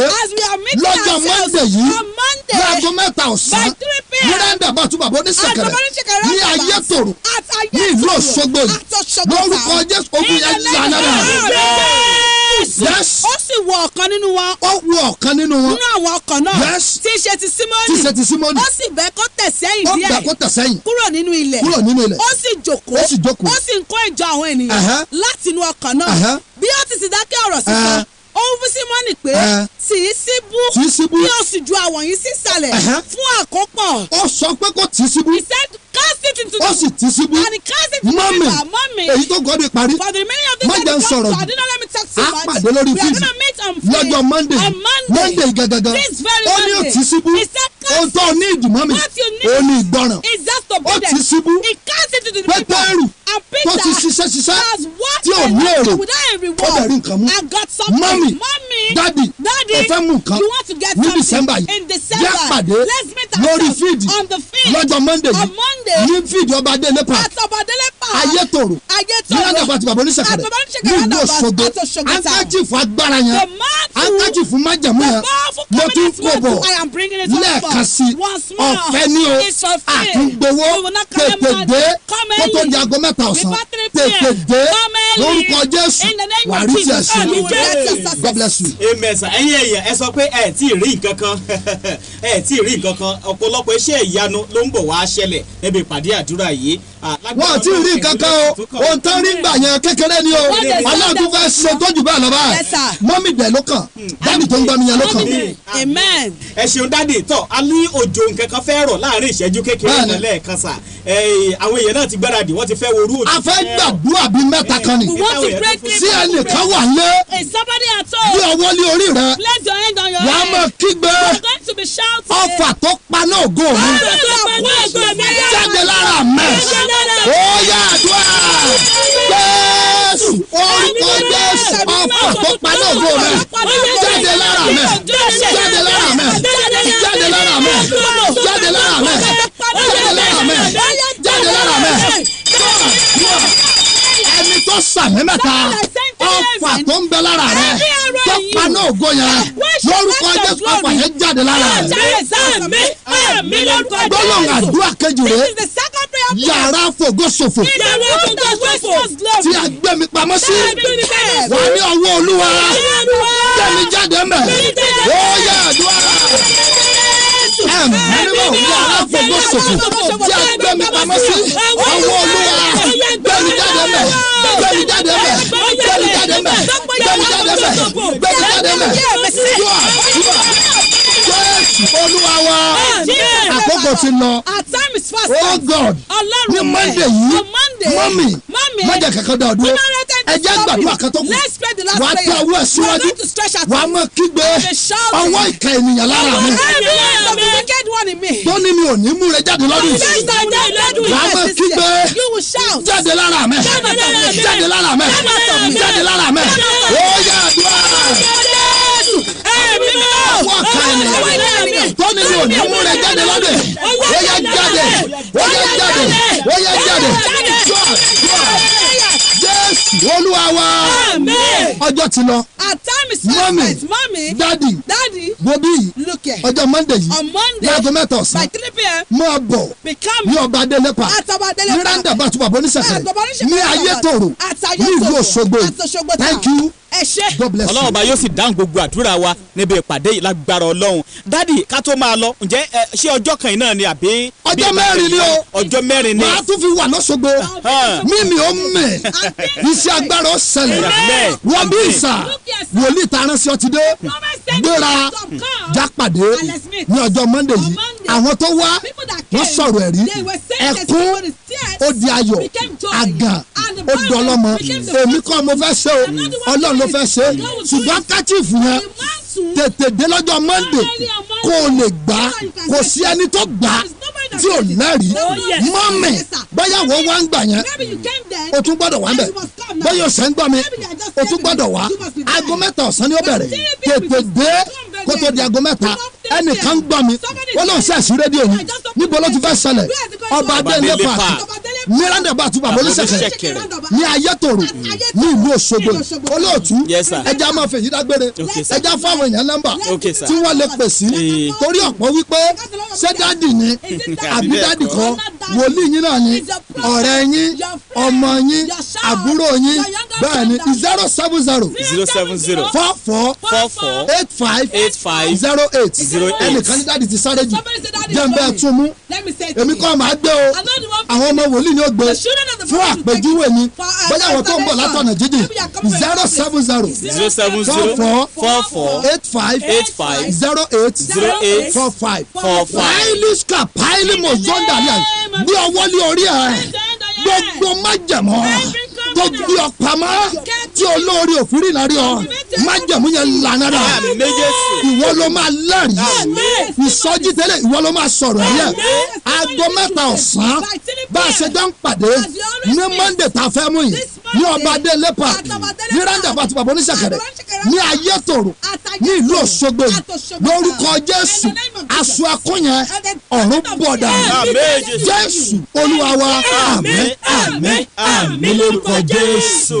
adúpẹ́dúpẹ́ ẹ ṣeun bàbá wa fún orí ọ̀fẹ́ tí a tún rí láti rí yín lórí ètò lónìí ẹ̀yin èèyàn bàbá wa tí ẹ̀ ń gbọ́ wọn náà ni prophet Adeniyi Abiodun James tí Ọlọ́run lò nínú iṣẹ́ ìránṣẹ́ yìí ẹ̀yọ́ CAC Freedom City Prophetic and Deliverance International Ministry Ọlọ́run tún máa ṣe bẹ́ẹ̀ gẹ́gẹ́ bó ṣe é ṣe ẹ̀yin ní ẹ̀ dìde ọjọ́ Monday yìí ni ó bẹ̀rẹ̀ o Monday yìí ni ọjọ́ mẹ́rin gbáko ni ó sì fi wáyé mo mọ̀ wípé kọ́dún yìí ó tó parí ọdún táwọn wò lọ́nà yìí ẹ̀kúnrẹ́rẹ́ ayọ̀ tẹ́ ẹ̀ tí ìnírí lẹ́ẹ̀ fi ṣe nígbà tí a bá jọ pàdé níbi ìpàdé àdúrà yìí títí ìgbà náà a sọ fún yín pé ire àti ayọ̀ àti àlàáfíà ni ó mọ̀ jẹ́ ti yín o ẹ ṣeun bẹ́ẹ̀ ṣe ń gbọ́ wa.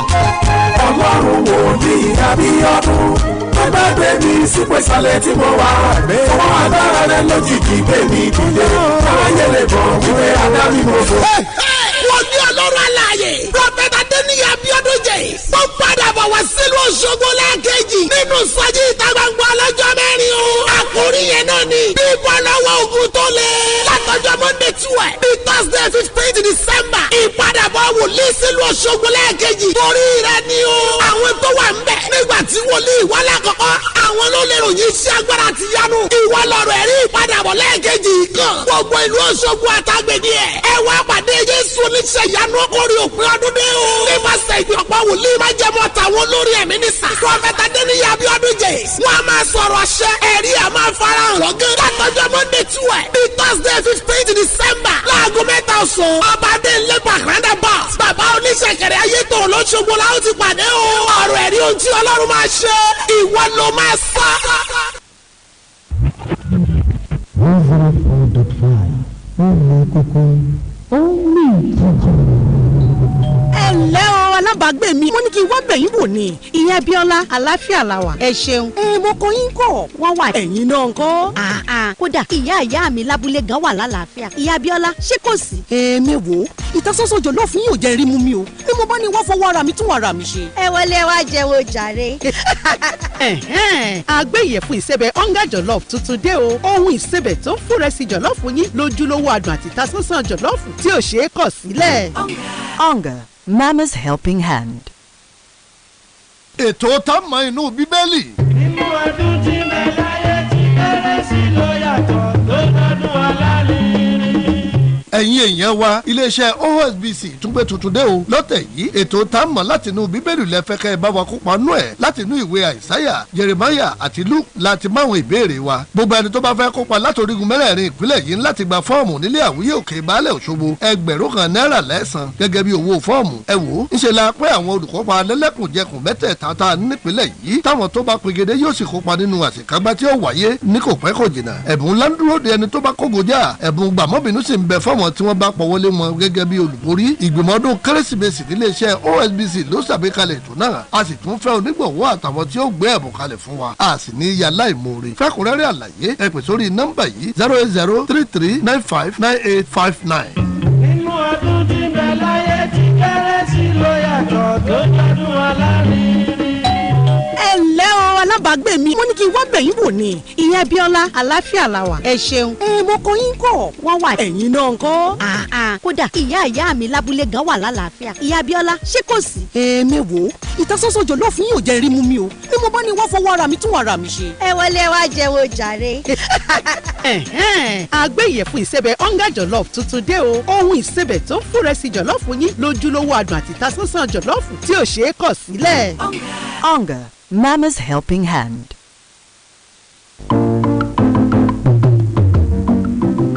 From Osogbo to Lagos, from Lagos to Abuja, from Abuja to Enugu. Indeed, in every nook and cranny of Nigeria, OSBC Radio 2 is there for you.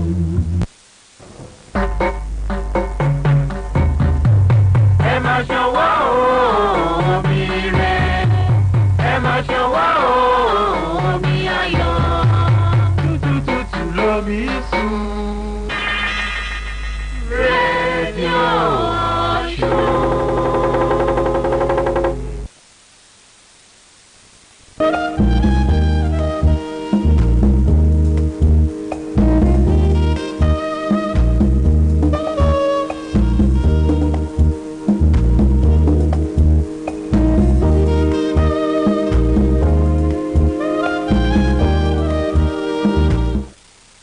This is OSBC Radio 104.5 FM Òṣogbo. You're welcome to our connection service.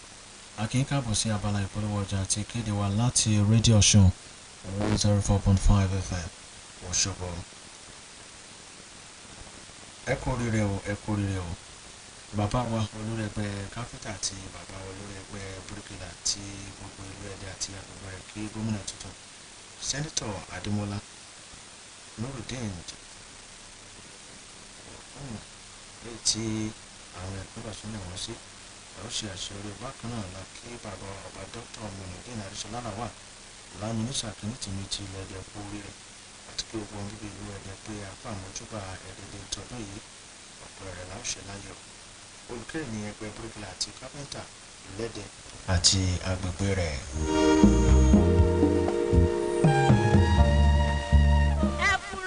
ẹ fura o. ọmọ tó bá ya garawa ẹ̀wọ̀n ló lọ. ẹgbẹ́ àwọn akọ́ṣẹ́mọṣẹ́ tó ń tún ẹ̀rọ amúnkan tutù refrigerators àti tamúlétutù air conditioners tí wọ́n tún bá ní rí ẹ̀rọ amúlétutù sínú ilé àti lọ́fíìsì nípínlẹ̀ Ọ̀ṣun Nigeria Association of Refrigeration and Air Conditioning Practitioners NARAP ló ń lo aago ìkìlọ̀ pé ìsọ̀rí àwọn èèyàn kan ti kóra jọ láti fẹ́ rúpẹ́ ara wọn lọ́mọ gẹ́gẹ́ bí ọmọ ẹgbẹ́ yìí lọ́nà àti forúkọ NARAP tọrọ owó lọ́wọ́ àwọn ọ̀tọ̀kùnrin láwùjọ à ń fi àsìkò yìí rọ àwọn aráàlú pé NARAP kò ṣètò ìkówójọ kankan lọ́wọ́lọ́wọ́ báyìí nítorí náà ẹnikẹ́ni tàbí oníkọ̀jìkọ̀ tó bá forúkọ NARAP tọrọ owó fẹ́ lu jìbìtì ni ẹgbẹ́ NARAP ti bẹ̀rẹ̀ ìfimúfínlẹ̀ láti rí i pé ọwọ́ ti àwọn ọ̀bàyéjẹ́ ẹ̀dá yìí lọ́nà àti fà wọ́n lé àwọn agbófinró lọ́wọ́ fún ìjìyà tó yẹ awífúnni kó tó dání àgbà ìjàkadì ni olùkéde ọ̀gbẹ́ni James Abiodun Àbáyọ̀mí alága ọ̀gbẹ́ni Babárìndé Tẹ̀mímù Adébáyọ̀ akọ̀wé àti ọ̀gbẹ́ni Dúrósìmí Azeez alukoro lórúkọ àwọn ọmọ ẹgbẹ́ NARAP nípínlẹ̀ Ọ̀ṣun. Adulac Musical Jamboree Adulac International Hotel wọ́n ti tẹ́ pẹpẹ fàájì fún odidi oṣù kan bẹ́ẹ̀ ni 31 days non-stop music dance and comedy gbogbo ijó gbogbo ṣìá gbogbo comedy àti gbogbo orin fún odidi 31 days December 1 títí di December 31 ọdún tá a wà yìí ni Adulac Hotel eléyìí tó wà lóṣogbo ní dojúkọ Old Governors Office níta gbangba wálíà láti máa pàdé Alhaji Abbas Akande Òbẹ́sẹ̀rẹ̀ ọmọ rápálá Kindele Bravo Òrìṣàfẹ́mi St Janet Demola Suzy Mr Latin Ọdúnladé Adékọ́lá Sanyẹ̀rì Fẹ́tì Àbálógun Láńpọ̀ ọmọọba Dubai Dòdòdè General Olak àtọ̀pọ̀lọpọ̀ lórí àtàwọn adẹ́rìnpòṣónú December 1 títí di December 31 ọdún tá a wà yìí ni o live and direct láwọn máa wo World Cup lórí big screen tó kárí ilé kárí oko bẹ́ẹ̀ iye tẹ́ ẹ̀rọ omi mu ládùúgbò yìí náà máa rà pẹ̀lú ààbò fẹ́mi àti dúkìá yìí Adulac Musical Jamboree máa bọ̀ láti wá jayé rúra.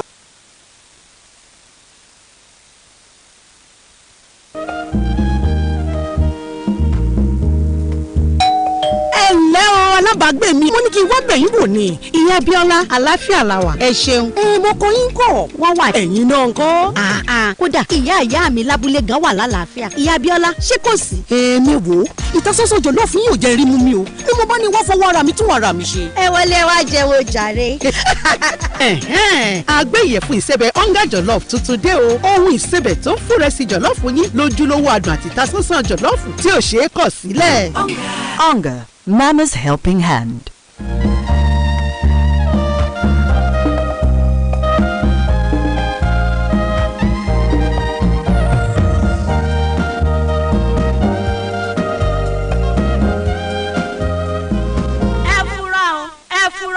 ọmọ tó bá ya garawa ẹ̀wọ̀n ló lọ.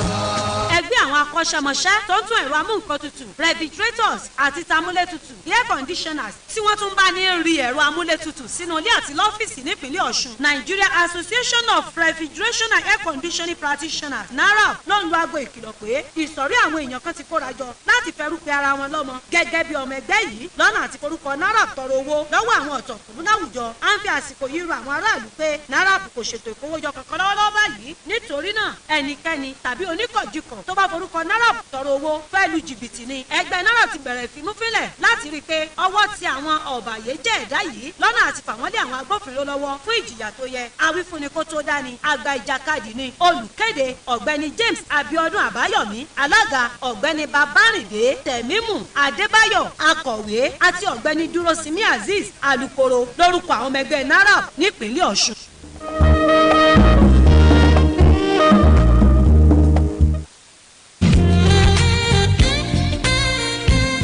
Good day, dear listeners. My name is Mary, and right with me here in the studio are representatives of Shineway International Company. Good day, sir. Can we meet you? Can we know more about Shineway International Company and what you have brought to us in Ondo State? Wow, thank you so much, my pretty presenter. My name is Senior Ambassador Emmanuel C. Simeon. I am one of the ambassadors of this great company. You see, Shineway International is a company that just came into Nigeria, and the good thing is that they are here right now. In fact, the owners of the company from abroad are here right now to help in selecting those who are going to be representing them as first set of ambassadors here in Nigeria. And then to tell you the truth, this orientation they are going to be doing now is to pick up guys who are going to represent them, and then those who want to make between 100,000 to 300,000 naira weekly are those who Shineway International is here for this beautiful day. Oh, awesome. So who can be a brand ambassador of this company? Wow, that's a nice question. You see, anybody, anywhere can actually be an ambassador with Shineway International.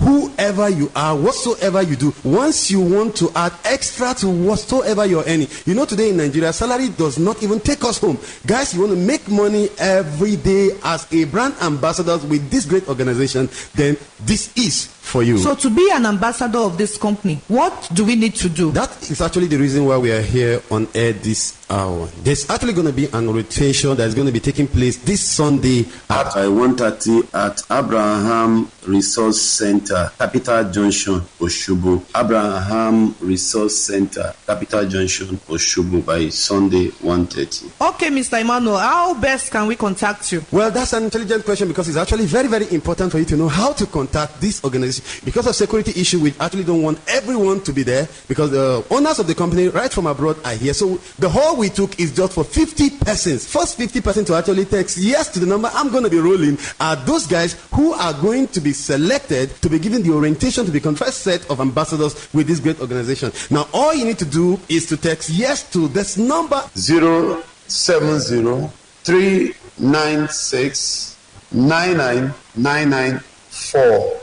070-396-99994. All right, so what you're telling us now is for me to be part of this program coming up on Sunday, I should just say yes to this number? Yes, of course. All you need to do is just send yes to that number. The event is going to be taking place by 1:30 at Abraham Resource Center, Capital Junction, Oshobo. Abraham Resource Center, Capital Junction, Oshobo, by Sunday 1:30. Guess what? The first 50 to send yes are the only participants we're going to be taking, and we need only 25 brand ambassadors for this company who will kickstart the journey. All right now we also have the African representative in the studio here with us, who will talk to us in our own dialect. Ẹ káàbọ̀ sà, kí ni orúkọ yín àti pé kí lẹ mú wá fún wa lónìí? Ẹ ṣé olóòtú, orúkọ mi ni Ambassador Raymond David tó jẹ́ aṣojú Shineway International. Ẹ ṣeun púpọ̀ sà. Àwọn wọn ó lè jẹ àǹfààní ètò tẹ́gbé wá fún wa yìí, àti pé kí la ní láti ṣe láti darapọ̀ mọ́ ètò yìí. Olóòtú ẹ ṣé, kò sẹ́ni bọ́dì tó lè darapọ̀ mọ́ company wa, kò ní í ṣe pẹ̀lú iṣẹ́ tí à ń ṣe. Opportunity tó jẹ́ wípé tó máa fún wa ní àǹfààní láti lè ní additional source of income. Òun ni a gbé wá fún yín, kẹ́ darapọ̀ mọ́ wa ní ìdánilẹ́kọ̀ọ́ tí a máa ṣe ní ọjọ́ Sunday tó ń bọ̀ yìí. Ìdánilẹ́kọ̀ọ́ yìí máa wáyé ní Abraham Resource Center, Capital Junction, Òṣogbo ní aago 1:30 ní ọ̀sán ní ọjọ́ Sunday yìí. Ìdánilẹ́kọ̀ọ́ yìí máa wáyé ní Abraham Resource Center, Capital Junction ní ìlú Òṣogbo ní aago 1:30 ní ọjọ́ Sunday. Àǹfààní tí wàá ní ni wípé àwọn òyìnbó tó ní company yìí wọ́n máa wà pẹ̀lú wa ní ọjọ́ Sunday. Tẹ́pẹ́ yìí náà rí wọn lójúkorojú. Ẹ lè béèrè àwọn àlàyé tí ẹ bá fẹ́ lọ́wọ́ wọn láti ṣe alábàápín nínú ètò yìí. Ẹ bá wa tẹ yes sí orí. Láti ṣe alábàápín nínú ìdánilẹ́kọ̀ọ́ tó máa wáyé ní ọjọ́ Sunday yìí, ẹ bá wa tẹ yes sí orí nọ́mbà, ẹ bá wa tẹ yes sórí nọ́mbà yìí 070-39-699-994 lẹ́ẹ̀kan sí 070-39-699-994. All right, once again, I want to say a big thank you to my ambassador that represents Africa, who was able to speak in the Yoruba dialect. Now, guys, I also want to give you this good news before I actually go. Remember, if you are among those 50, you can have the opportunity to be among those who are going to be getting the special gift worth over 150,000 that will be given that same Sunday. Now, all you need to do to be among the ambassadors that will be selected that Sunday, all you need to do is to text the word yes to 070-396-99994. 070-396-99994. Remember, we need only 50 people, okay? And you will be glad you did. Thank you. And God bless you. Thank you so much for being part of us today, Mr. Emmanuel, and on Sunday, and I hope to see every one of you there. Thank you very much. You are live.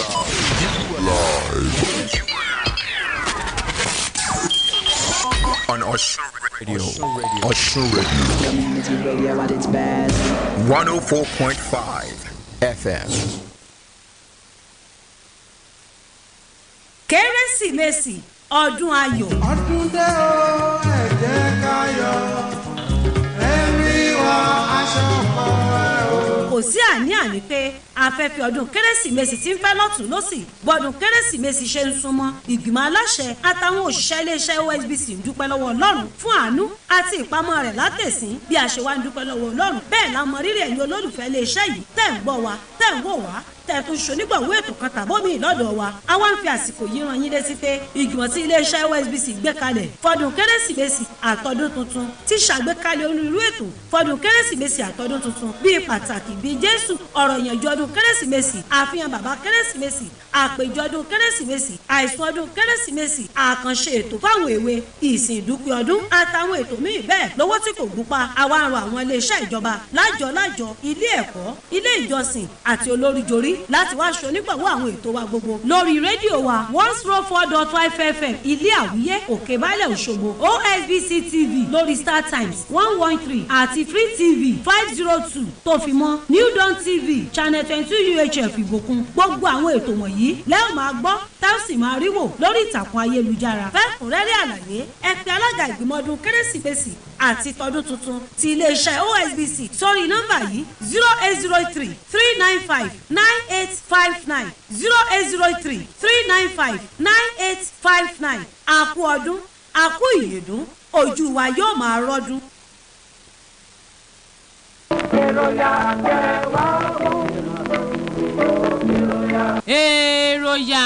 èròyà lọ́tún lọ́jọ́ ń yọ ọ̀tún lòrùn ràn ọ̀tún ní ìtòròyà tó bá yọ lọ́sẹ̀ yìí ẹ̀fẹ̀ àti àwàdà tó mọ́gbọ́n wa làwọn atọ́pẹ̀tò ni wọn yóò fi ṣíde lọ́jọ́ àìkú ọ̀sẹ̀ yìí tí aago 6 òwúrọ̀ bá ti lù lábala àlejò wa a ó máa pàdé olórí ọ̀mọ̀wé Ìyábọ̀ Lámúyè ẹni tí ó jẹ́ alága ìgbìmọ̀ ìṣètò ìwọ́de 2022 yóò wà níkàlẹ̀ láti bá wa sọ̀rọ̀ lórí 300 mílíọ̀nù náírà fún ìdàgbàsókè ìlú Ìwó bẹ́ẹ̀ náà la ó máa pàdé ọ̀gbẹ́ni Ibrahim Adékù alukoro fún iléeṣẹ́ panápaná yóò wà níkàlẹ̀ láti wá bá wa sọ̀rọ̀ lórí àwọn ewu tó wà nínú ká máa képo pẹntiró pamọ́ sílé níbi àwọn epo ṣe gbalẹ̀ gboko pàápàá jùlọ lásìkò ọ̀gbẹlẹ̀ yìí abala tó kù bíi ọ̀rọ̀ pọ̀ èdè àyàn eléré wa àti eré ìdárayá náà kò ní gbẹ̀yìn ẹ lè kọ̀wé ìbéèrè yín ránṣẹ́ kó tó di ọlọ́jọ́ sátidé tàbí kẹ̀pẹ̀ sórí ètò bẹ́tò rẹ̀ yà bá ń lọ lọ́wọ́ èròyà ọba àwọn ètò.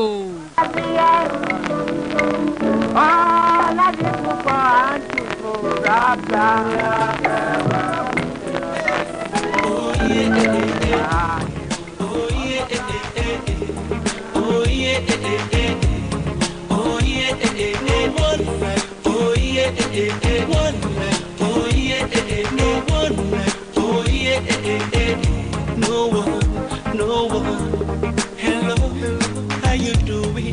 My angel, my one and only. The only one that I'm missing. Where they bring me joy and blessings. You know that I love you. And I can't wait to say I do. But before we walk down the aisle, I just wanna let you know that you're the finest. May you be the finest thing I've seen. You're the brightest.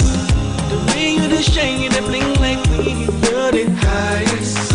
When it comes to rating, you're the lead. My princess, my only one lover. And I just wanna let you know that no one be like you. See, I don't go different places, I've seen many faces. No one be like you. So they cannot replace you, cause you are a blessing. No one be like you.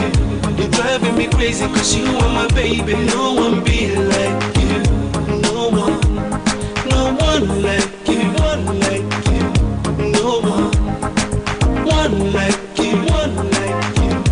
No one. About a year ago, before I met you, yeah, there was no possibility for me to be rescued. But thank God I found you, yeah. I cannot do without you. Now since I go different places, I've seen many faces that cannot replace you. With you I gain many blessings. Girl, you want my life, you're the finest. Yeah, now you be the finest thing I've seen. You're the brightest.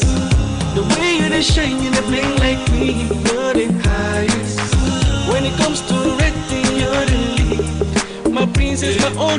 lover.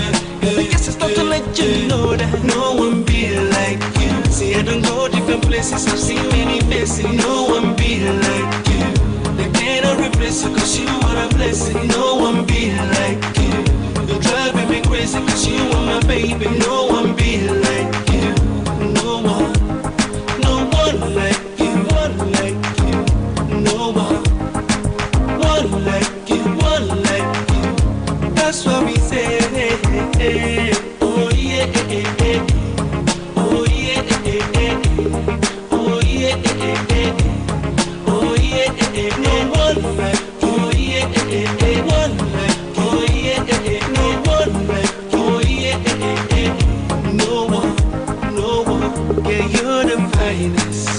Can you be the finest I've ever seen?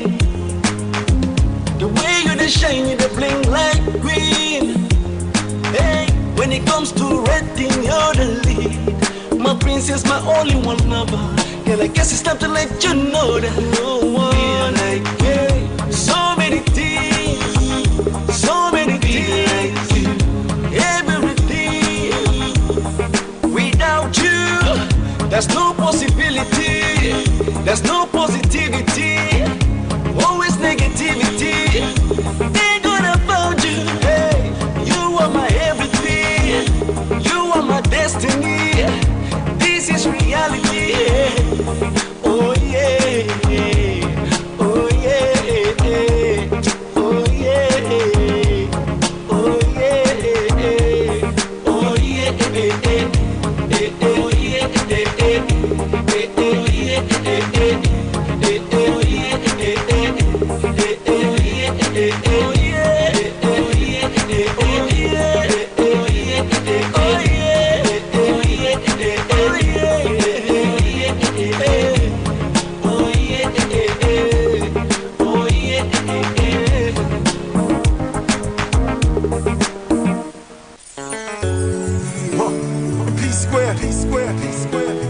Convict music. Maybach music. Yeah, yeah, yeah. Yeah, yeah. Yeah, yeah, yeah. Oh, yeah, yeah. Mama, eh, eh. Neme, what a beautiful oh, yeah. Yeah. Nimo, bimo. I was feeling so sad because I was all alone. So bad. And there she goes. She touched my heart and said, Ebezina knows to go. Hey, was so glad. The way she keeps me smiling, it brings me joy. She proves this love is real. Within my heart there's nobody else. Baby, give me your hand. Let me take you away, mommy, me. See the girl I want marry, no time, no delay. After all the things I've been through, I present my love to you. The girl I want marry, the girl I want marry. See the girl I want carry, now the girl I want marry. Oh, Rolando, no mume, oh man, what a beautiful onyinye, nenye makagi. So you and I can fly away, straight to the sky, just you and I. Girl, I know the lie, can't you see? You were sent from above, and you know you're my heart and my sweetness. Is this love? I don't know, but I know what I'm feeling. Now God be my witness, you're my princess. The way she keeps me smiling, it brings me joy. She proves this love is real. Within my heart there's nobody else.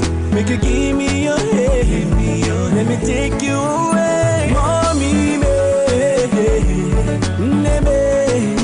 See the girl I want marry, no time, no delay.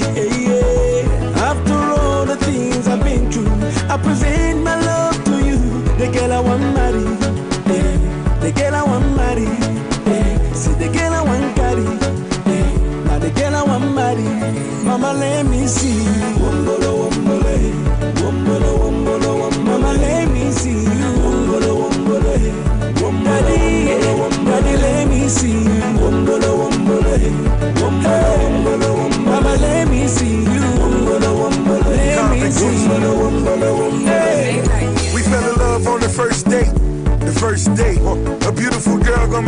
shake.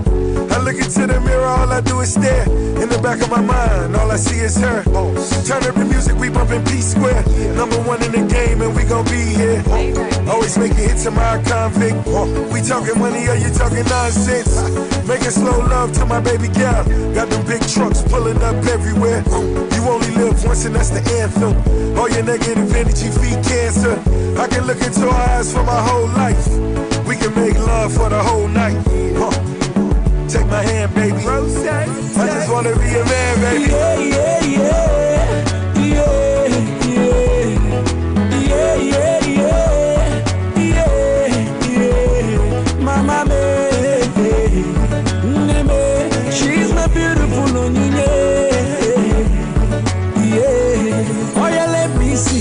Wombolo, wombolo, mama, mama, let me see you. Wombolo, wombolo. Daddy, let me see you. Sister, let me see you.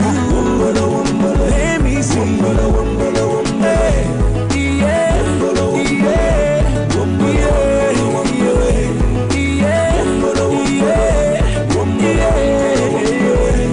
mama,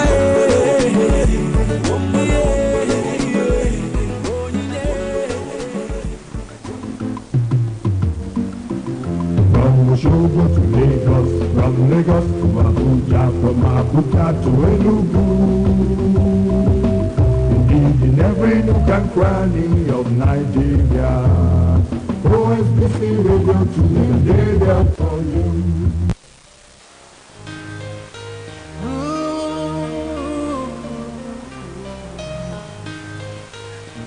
Ó sọkútú wọ̀wọ̀, ó sọkútú wọ̀wọ̀.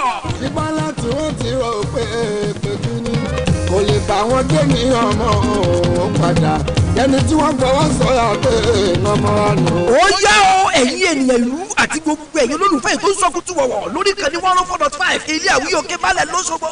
Ẹ̀tẹ́ tí kẹ́ ẹ gbọ́ ètò ìsọkútú wọ̀wọ̀ tẹ́ ẹ ti máa ń gbọ́ gbogbo alẹ́ Wednesday tẹ́lẹ̀. Ọ̀pọ̀ ètò yìí ti sún sí alẹ́ Sátidé ndéédé aago 10 kù ìṣẹ́jú 15 sí aago 10 gẹ́rẹ́gẹ́. Ó yá ọmọdé ilé ẹ wá kọ́gbọ́n àgbàgbàdo ẹ jòkólẹ̀. Afẹ́fẹ́ lẹ́lẹ́sẹ̀ tán láti máa fẹ́ délé olókun. Ẹ̀kúfùlẹ̀ lẹ́sẹ̀ tán láti máa fẹ́ délé ọlọ́sẹ̀ àkànnàkànnà ọmọ já tòótòó.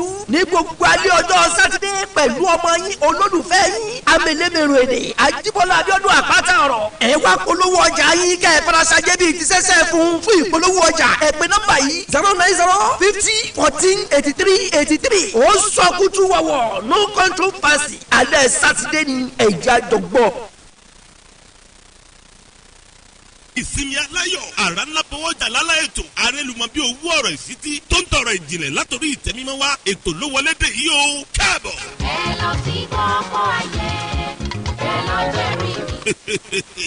ọ̀rọ̀ Ọlọ́run ní ẹ lọ sí gbogbo ayé ẹ lọ ròyìn kí ẹ sì kéde ọ̀rọ̀ mi fún gbogbo aráyé pátá nítorí ọ̀rọ̀ rẹ̀ lọ́lọ́run ìgbàanì ṣe kọ sí ikọ̀ àti ìríjú ẹ̀ Kúnlé ọmọ Sàlámì láti ṣe àgbékalẹ̀ kọ́ làwọn ètò ńlá ìsinmi aláyọ̀ ní déédéé aago 11 àárọ̀ sí aago 12 ọ̀sán lètò gorí àtẹ lórí ìkànnì 104.5 ilé àwí òkè balẹ̀ lóṣogbo ìsinmi aláyọ̀ ètò ńlá lórí ìkànnì ńlá nípìnlẹ̀ báyìí lálàkàlẹ̀ ètò yìí ọ̀rọ̀ ìjìnlẹ̀ látòrí ìtẹ́mímọ́ labala àkọ́kọ́ níbi tí ọ̀kan bọ́ kí èdè bàbá àwọn èdè ọ̀rọ̀ Ọlọ́run ó ti máa jábọ́ pì bí àpòyere abala kejì láàfin máa tan ìràwọ̀ àwọn olórin ẹ̀mí lọ́lọ́kan òjọ̀kan kárí ayé ìwọ náà darapọ̀ mọ́ wa ń bẹ̀ ìbéèrè àti ìdáhùn láti inú bíbélì ni ó tẹ̀lé tẹ́ ó sì máa gbẹ̀bùn ńláńlá kọ̀ǹgbẹ̀kọ̀ǹgbẹ̀ tá a wá látọ́kù ètò ẹni àmì òróró Ọlọ́run aláàyè Kúnlé Sàlámì fún ìpolówó ẹ̀pẹ̀ 070 33 73 89 22 ètò ìsinmi aláyọ̀ lórí ìkànnì 104.5 ilé àwíyọ̀ òkè balẹ̀ lóṣogbo tọ̀sẹ̀ yìí a ó dìjọ gbọ́ ni ẹgbà bẹ́ẹ̀ ìgbàládé ìgbàládé ìgbàládé ètò ńlá lórí ìkànnì ńlá káàbọ̀. ìgbàládé ara mi o ọmọ Ọlọ́run ti wá sáyé.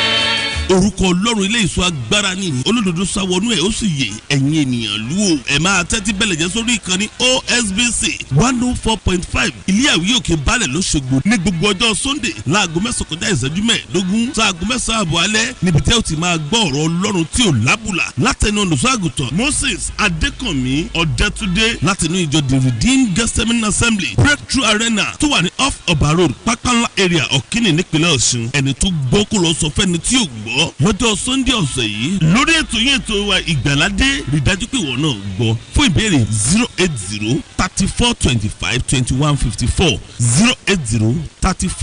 080-34-25-21-54 ìgbàládé lọ́sẹ̀ yìí a ó dìjọ gbọ́ ni. Ìgbàládé ara mi o, ọmọ Ọlọ́run ti wá sáyé.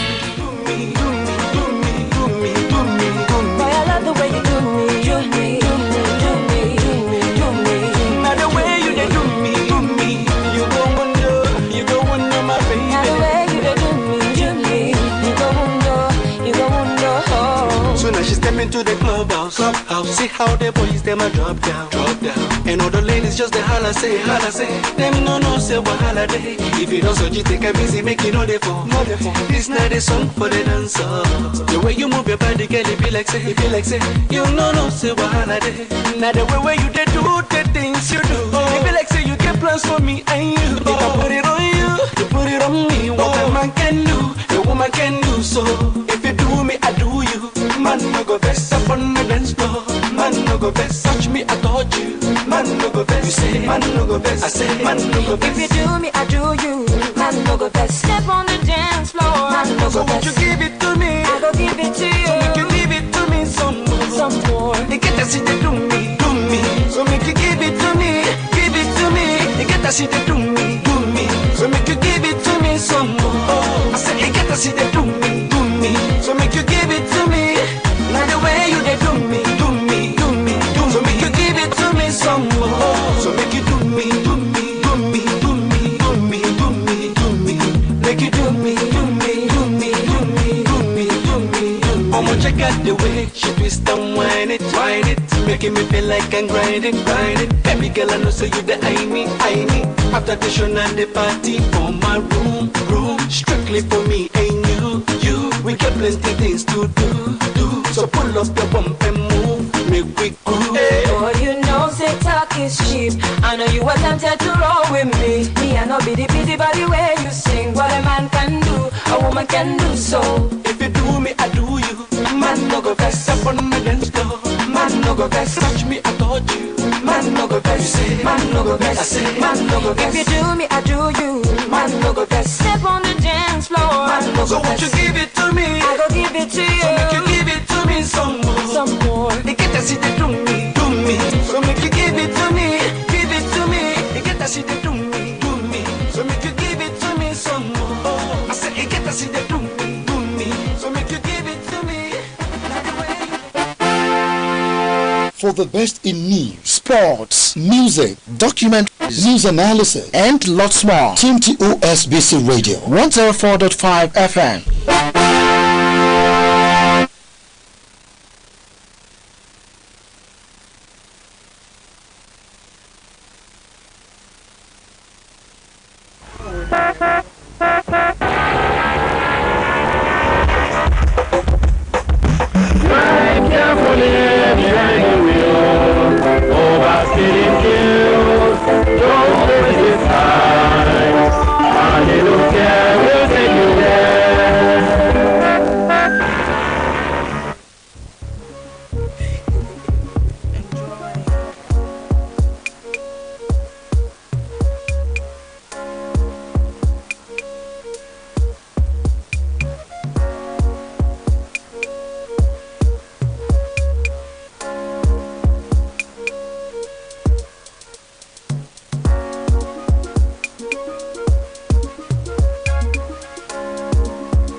Magic moment on the radio. Welcome to Woodford Bass on the Voice of the West, OSBC Radio 104.5 FM. National State Capital. Don't forget you can also listen to us live on OSBCMG.org.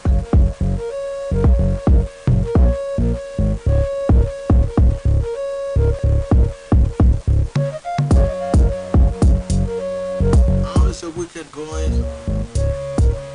If you ask me, I'll tell you my weekend has been awesome. Welcome to the show on behalf of everyone in here this lovely morning.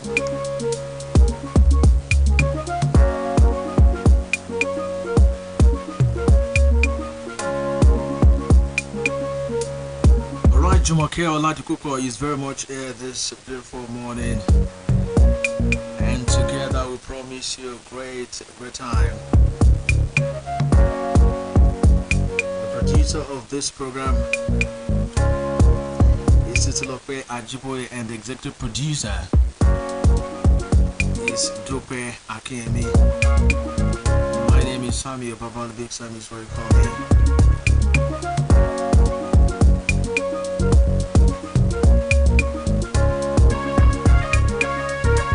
As usual, we take you around the world of entertainment. Every Saturday we begin the show as usual with the latest stories making the rounds, and of course we bring you top-notch music, the latest music, most especially those released during the week. You're to listen to them on the show Weekend Buzz on 104.5 FM. We also have an interesting segment of the show where we celebrate everyone who's marking their birthday.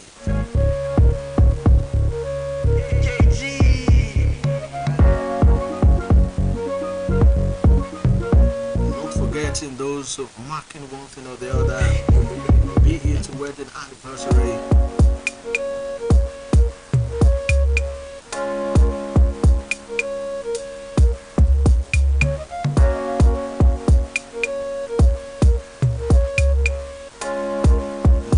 ceremony, housewarming, among others. In short, we'll celebrate people on the second segment of the show. And of course, we usually drop you a throwback song for the week.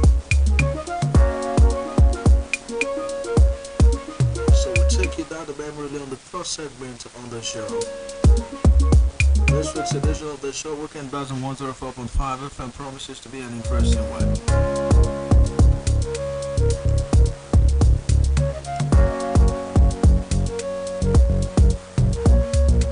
Let's take a quick break.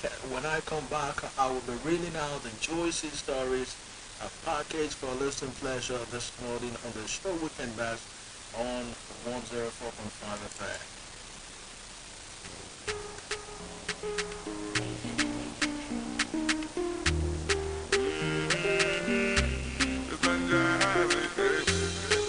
Every little thing you did do to me, it is sweet to me for body.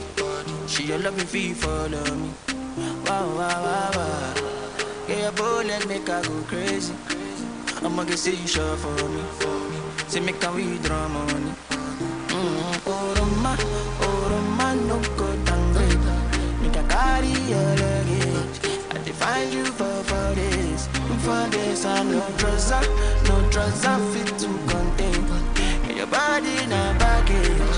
So you know, see, I'm falling for love. Overdose me, your love they overdose me. Now you, I want me love you, I think of follow. Overloading, I'll be overloading. Your bank account, money plenty, tell me the amount. No one told me love would taste like this. Got my money in my pocket like this. Bitcoin in my wallet like this. Wisdom in my knowledge like this.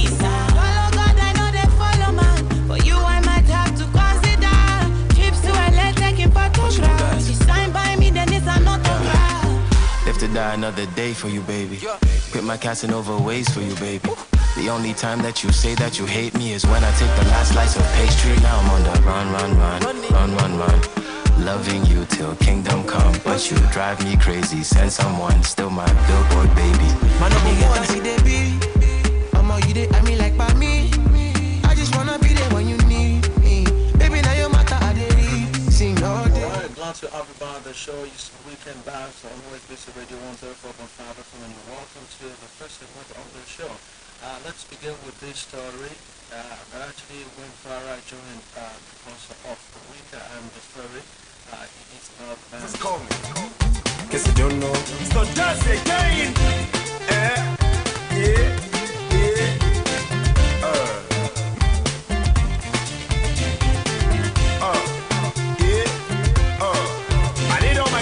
Music star Oladapo Oyebanjo, popularly known as the band, has broken silence after his release from the custody of the Independent Court Practices and Other Related Offences Commission. The singer was detained on December 6, 2022 over allegations of fraud associated with the Empire program.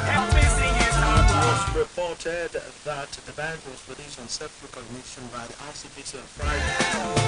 The band thereafter took to his social media handles a few hours after it was released and denied any fraudulent dealing.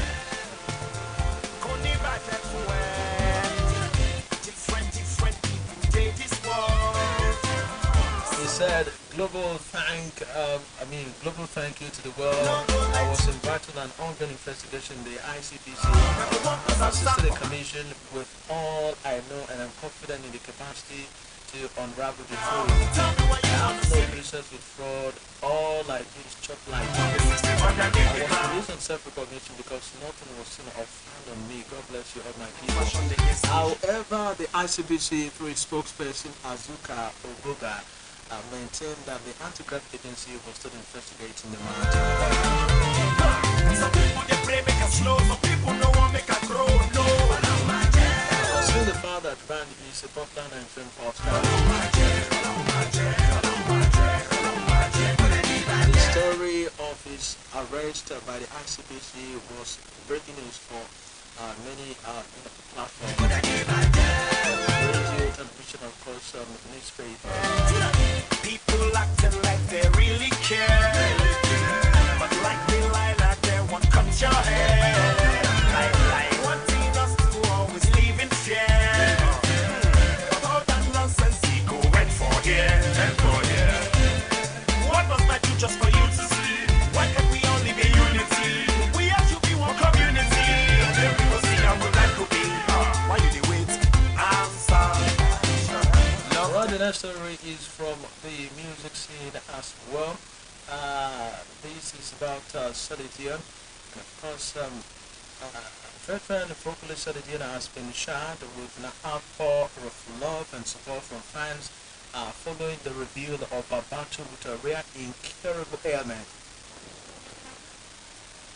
In a video shared on her Instagram page on Thursday, the 54-year-old disclosed that she had been diagnosed with a rare neurological disorder known as the Steve Person disease.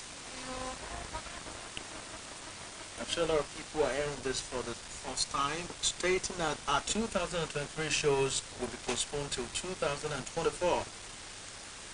The songwriters explained that the disease incapacitates her from going on with her daily activities.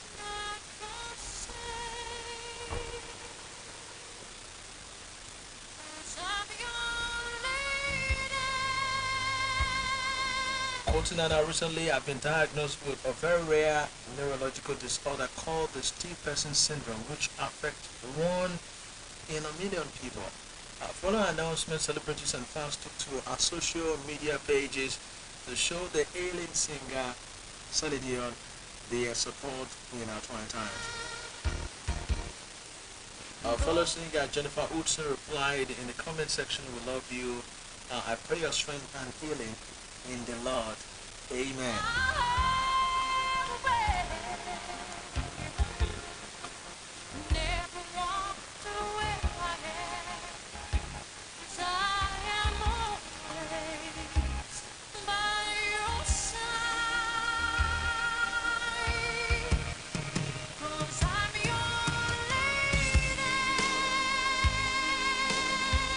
We shall do a quick recovery from that disease she's been diagnosed of, which is the Steve Person syndrome. Okay, moving on to the next story, and now we'll be talking about the Nollywood. on the show this morning, weekend, as the first segment of the show, will bring you the latest news from the entertainment industry. Okay, the next story is an interesting one, and you're gonna enjoy that. I promise you.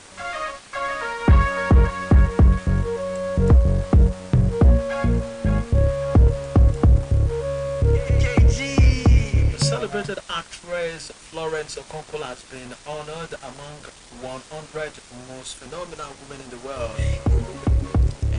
Okonkwo was honored by the UK Parliament at the I Am a Superwoman Award ceremony in London, organized by the Honourable Dean Russell MP. All the women honored were His Royal Majesty Queen Florence Okonkwo, Dr. Dame Shirley Hunter, Sandebogi Caroline,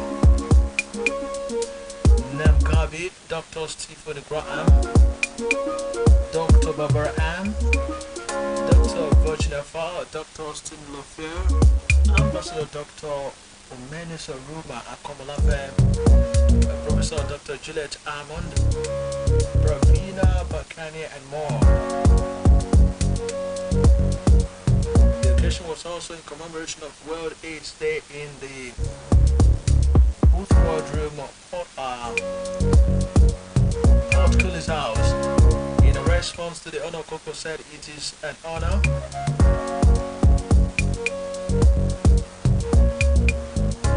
for me to receive this award today. We will continue to bring out those special skills and talents. To all superwomen out there, I say to you, you are strong. We are the change we seek. We are coming. I love you all. Congratulations to celebrated actress Florence Okonkwo for making a drum on on the receipt of that award by her.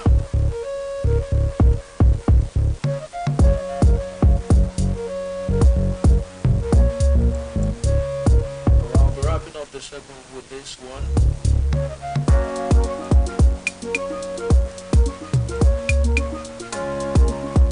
It's a sad one, really. It was a Black Friday in Owerri. The Imo State capital, when government enforcing the sit-at-home order went on rampage, reportedly killing a policeman and a brother of Nollywood star Osita EMM. The same incident occurred at the Owerri Metropolis and by to the local government area along the Owerri Road. While EMM died on the spot, the commissioner sustained gunshot wounds and was rushed to the hospital.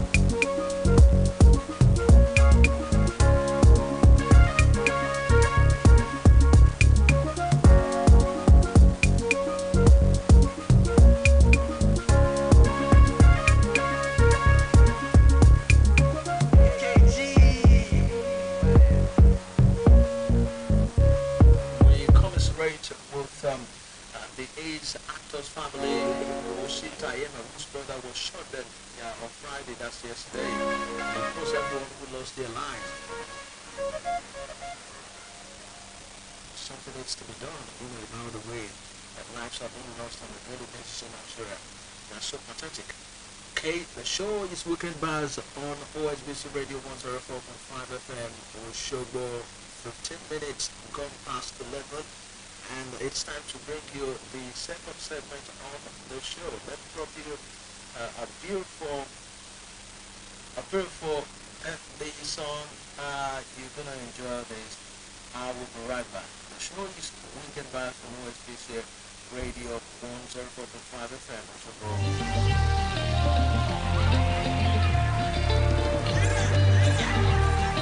More music on trendybeats.com.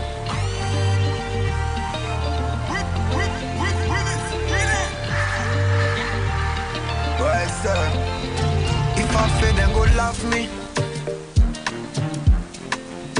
Now my mama, now him bath me. Them is excuse, they slap me. Same people when I turn, they go yab me. Alright, tell me where then they run all they also how they try sustain. Every start today, from Ilaja down to Costain. I beg beg, no carry my blessing run. Today now you, tomorrow fi be my turn. Show me love, no go show me python. We be the same for Oluwa kingdom. So me say, celebrate me.